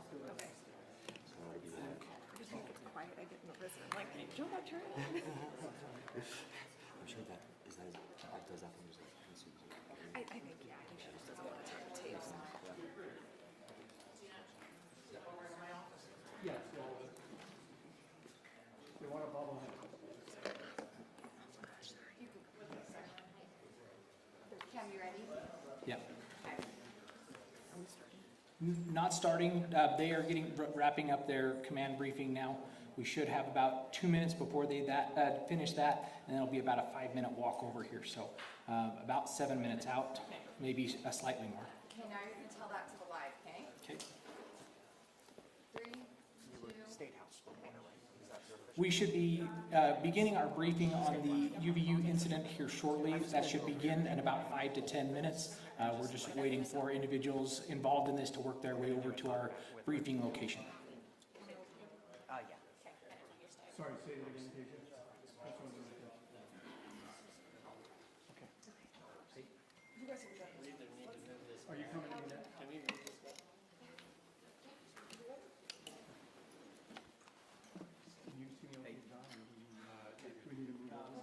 I will give you a little bit of a delay.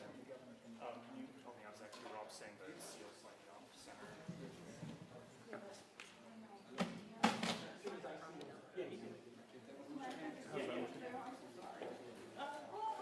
looks good. Like this? Oh, I'm good right now. What's that mean? You come look. She has the best eyes for this. Look good. Get that a good snap. I did see a little, yeah, I feel like I was starting to go just that. And here's the next one. Yeah. Is it live? Great. Is your shot good? And I'll just, I'll see what you saw, what you experienced. State Watch. State Watch. State Government Watch. and politics. Or Okay. Just want to make sure we get your title right. Yeah, that's correct. We're inside an auditorium here on campus right now, where a press conference is expected to take place any minute now. We've just got basically about a 7-minute warning that the press conference will be starting here shortly. This is where we'll be happening up here. All the major players, of course, will be here for this press conference. We're expecting the governor to be showing up, along with also the FBI and the Department of Public Safety. So again, this is a case that's going to go international, of course.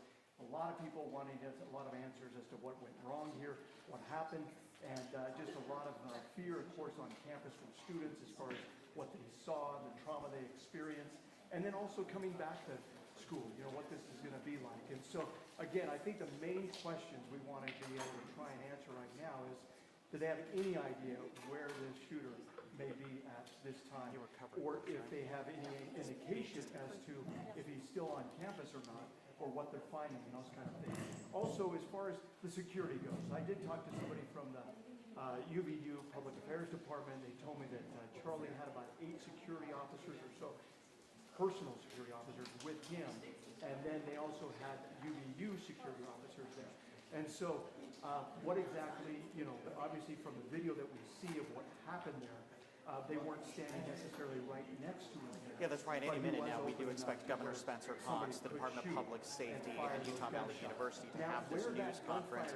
Meanwhile, I am joined by someone who was there covering this event, Emily Anderson Stern, a reporter with our content sharing partners at the Salt Lake Tribune. You're on the State House Watch Desk. Tell us what you saw. So I was standing in the crowd of people as he was speaking. It was about the second question that was asked. The format's typically that attendees ask questions, he answers, debates them. In the second question, essentially the person was asking about mass shootings. And as he was answering, we heard one gunshot ring out.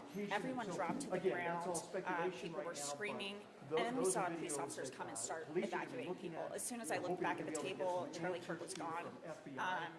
There were people who dropped their bags, their keys, and had just left, and ended up being stranded on campus for a little while. Some people are starting so to people file formed in prayer here, circles, and so we might but be it was getting something generally pretty soon chaos as for to a little when this while may afterward. start. But Was there a go large ahead, police we'll go ahead and presence get back to you just guys, at and the of course, as university soon as for this takes event place, itself? We'll take it live. Yeah, there was Hopefully we'll be able to get plans some that were made. There was campus police, Utah County sheriffs were on site.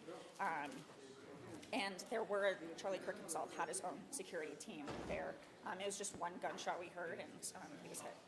Did you see anything or any commotion from where the gunshot came from? No, in fact, initially I thought it was a prank. I didn't know it was real.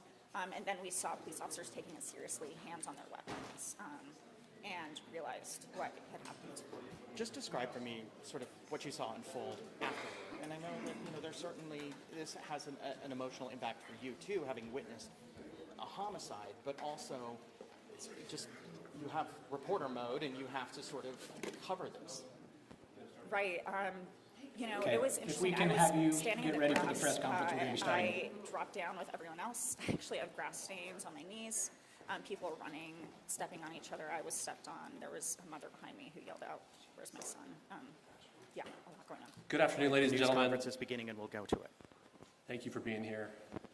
At this press conference, we will first hear from Utah Department of Public Safety Commissioner Bo Mason. Then we'll hear from the FBI Special Agent in Charge, Robert Bowles. We'll then hear from Utah Valley University Vice President Val Peterson, who's been in touch with President Jimenez. And then we'll hear from Governor Cox. I'll turn the time over to Commissioner Mason.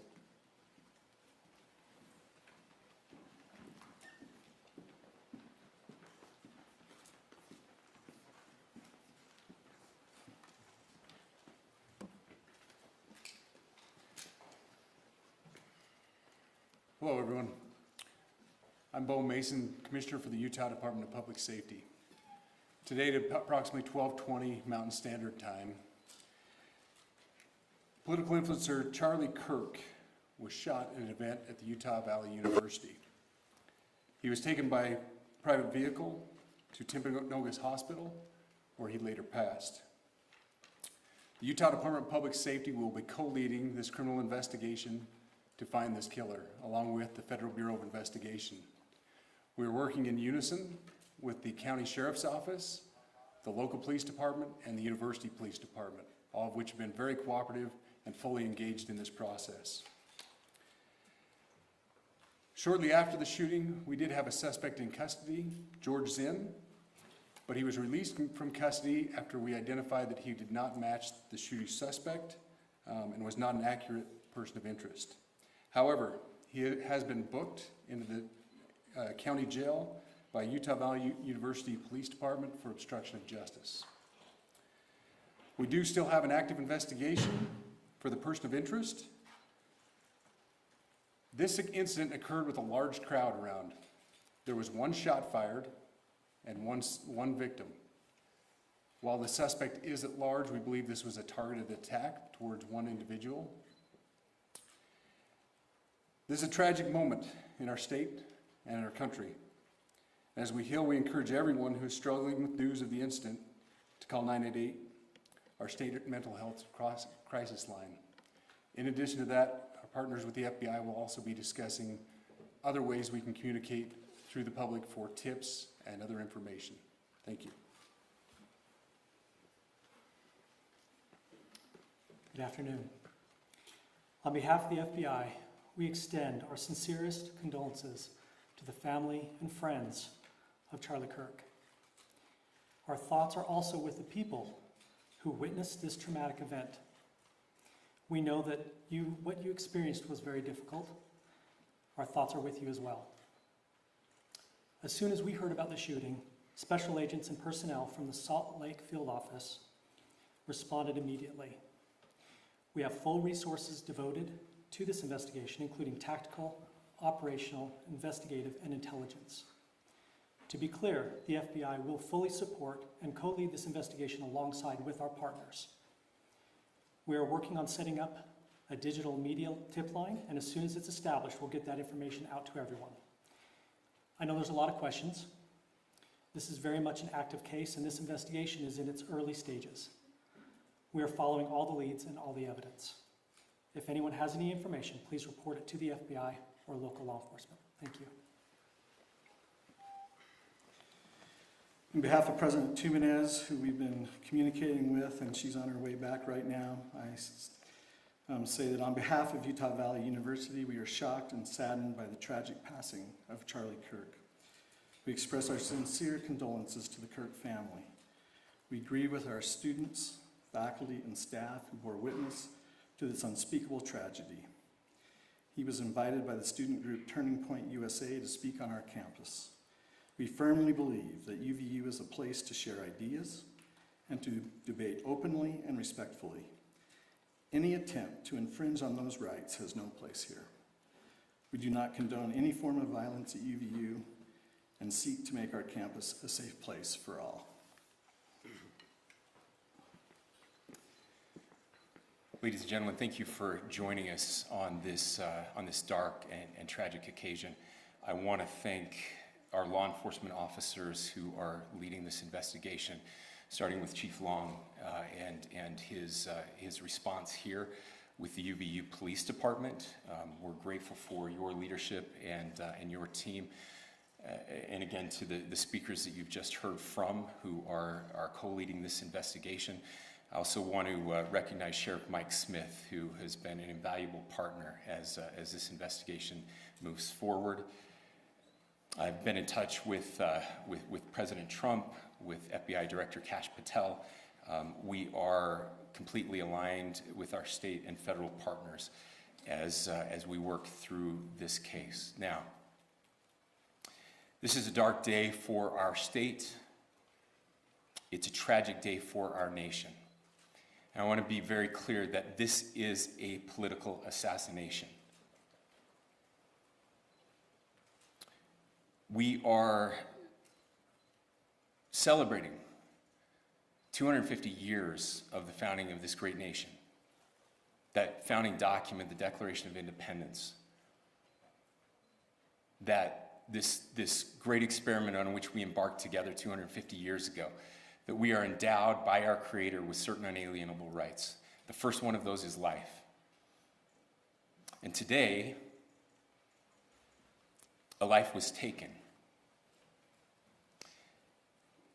Charlie Kirk was first and foremost a husband and a dad to two young children.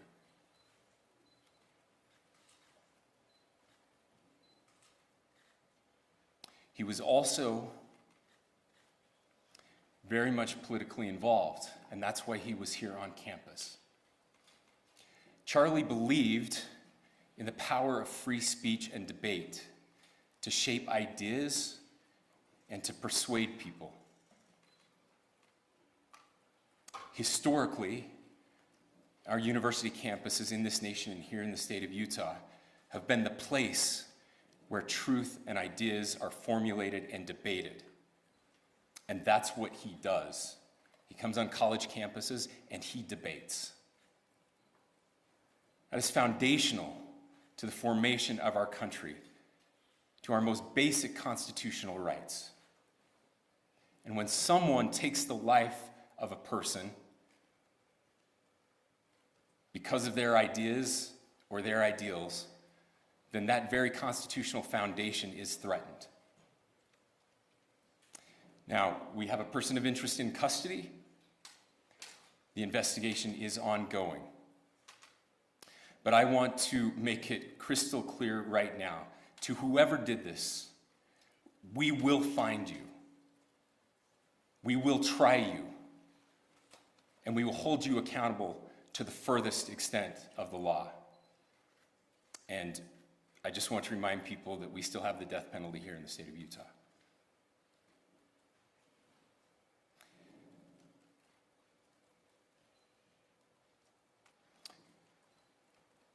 Our nation is broken.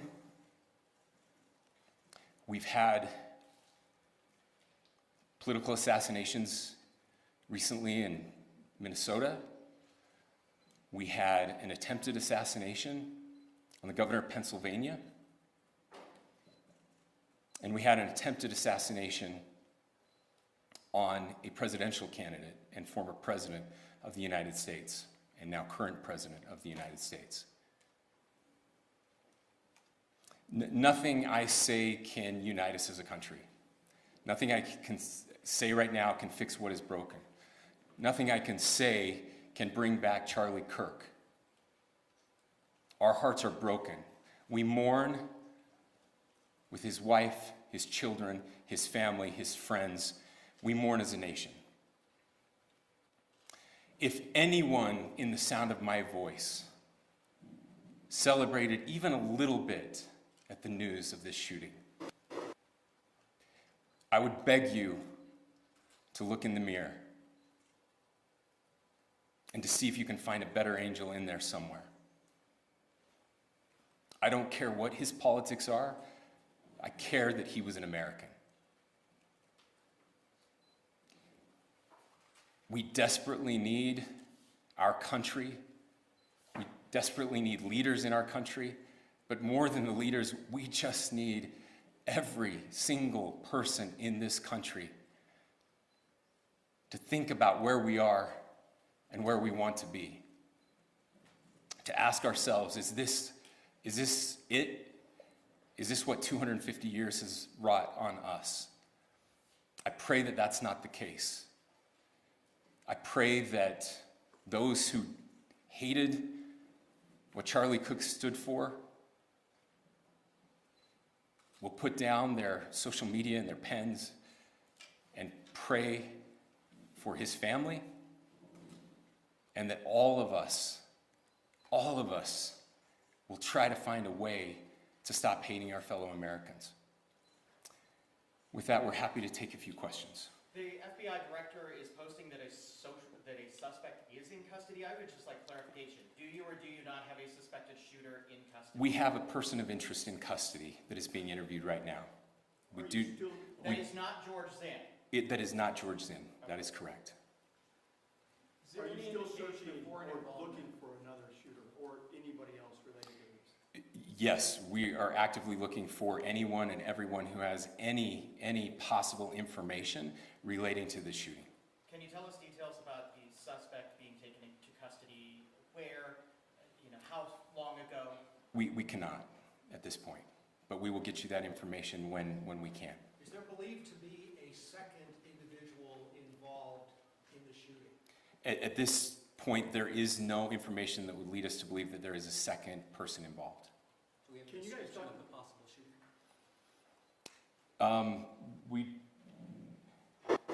Do you want to talk about what we know there? Yeah.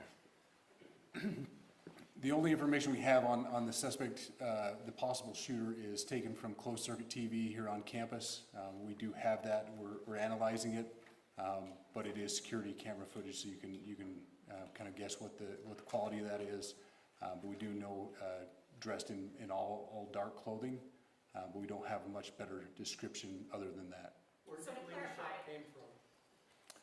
The shot came from here on campus, from a location at a fair, potentially from a roof, yes. A longer distance shot from a roof. So to clarify, with the security camera footage you have and the person of interest that's in custody, does that match up? That's what we're trying to decipher right now. So did FBI or DHS have anything on the threat board this morning? I can't speak. I'll just say that the investigation's ongoing, and as soon as we have further information, we will be sure to release it. Any indications of foreign intelligence involvement? As of now, I can't comment on any of that. Thank you. Can you talk a little bit about the security of the event itself? Who was there security-wise, and what happens on these kind of events? So my name is Jeff Long. I'm the police chief here at UVU, and I'll tell you right now, we're devastated. We're a small police department. We have a very large campus. We have over 40,000 students, and we love our students. We love our visitors, and we're devastated by what happened today. This is the police chief's nightmare. I'm very saddened for the Kirk family. I know his wife and parents found out about this. Obviously he's away from home. He's here in Utah. They find out by a police officer that visits their home. That's tragic. Nobody wants that. But I can tell you about our venue today. This was an open venue. This was outside. We did have 6 officers working that event. We had probably over 3,000 people that were in attendance. It sat down in kind of a bowl area here on the central campus. We have a waterfall area. And so he was kind of in a lower area, surrounded by buildings. We had some plainclothes police officers that were in the crowd as well. We train for these things, and you think you have things covered, and these things, unfortunately, they happen. You try to get your bases covered, and unfortunately today we didn't. And because of that, we had this tragic incident. So we did have officers there. We had Charlie-Kirk's team. He has a security team that travels with him, and they were here with him when he was shot. Was the gun recovered? I'm sorry, see? Was the weapon recovered? At this point, I can't disclose that. When Charlie Kirk was shot, there was a question being asked about mass shooting. Was that person apprehended, and do you know who asked that question? Say the question again. I don't know if I understand what you're saying. When Charlie Kirk was shot, he was answering a question about mass shootings specifically. Was that person apprehended, and do you know who asked that question? I do not. We do not have that at this moment. Ladies and gentlemen, we have time for just one more question, so thank you. Yeah, a question for the chief as well. Was it your team or Kirk's team or a combination of both that kind of set the security protocol for the event? So we work together. You know, he has his team, and they do this all over the country. We all know that. This is not uncommon for them. They're very comfortable on campuses, and I was coordinating with his lead security guy, and so yeah, we were working together. Was this a sharpshooter type shot? Was this a Ladies and gentlemen, those are all the questions that will be answered today. Again, thank you for covering this. We will be updating you as soon as we have additional information through normal channels, working with law enforcement.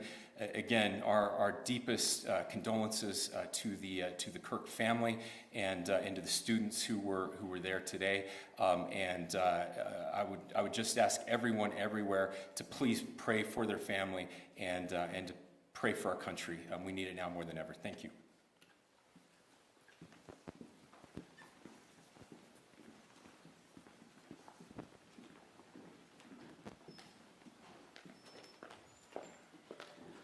To our media partners, we will be sending a release out with updates through one channel of information, whether it's DPS or FBI. So please make sure that you fill out the Google form with updates specific to this incident. Thank you.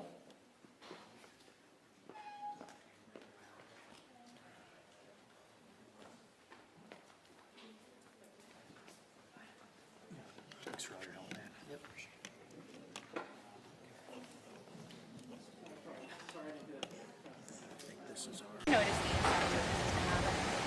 Well, if you listen to essentially what he did for the last election, I don't know that Trump's in office without him. And he's honestly a brilliant political strategist, and going to college campuses and speaking to students. I mean, you can see just by polling data that Gen Z is more conservative and more Christian than the generations before them. And it's getting out and having real conversations with those types of people. Somebody had to do it, and nobody was really doing it until Charlie started doing it. And so, and he was absolutely unafraid. That's exactly what he was doing today, and unfortunately, it's just not in a politically safe situation for him to do so, and it cost him his life. So, I was just really impressed by everything he was able to accomplish, especially in this last election cycle.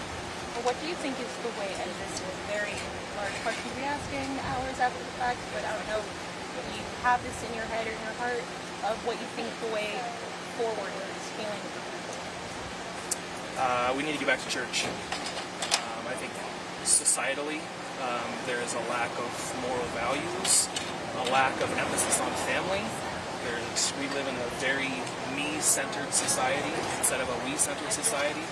A very selfish society, and so I am praying that there is a swing back of the pendulum towards Christ. And I really believe that is the answer, to stop being so focused on me and what I'm offended by, and how much of a victim am I compared to everybody else. I like the thought process that I'm not a victim, I'm the master of my own destiny, and I want to achieve that with my Savior. And so I think that is the way forward. Is it starts in the home, and we need to get back to church. Thank you so much for getting the time to speak out. We and our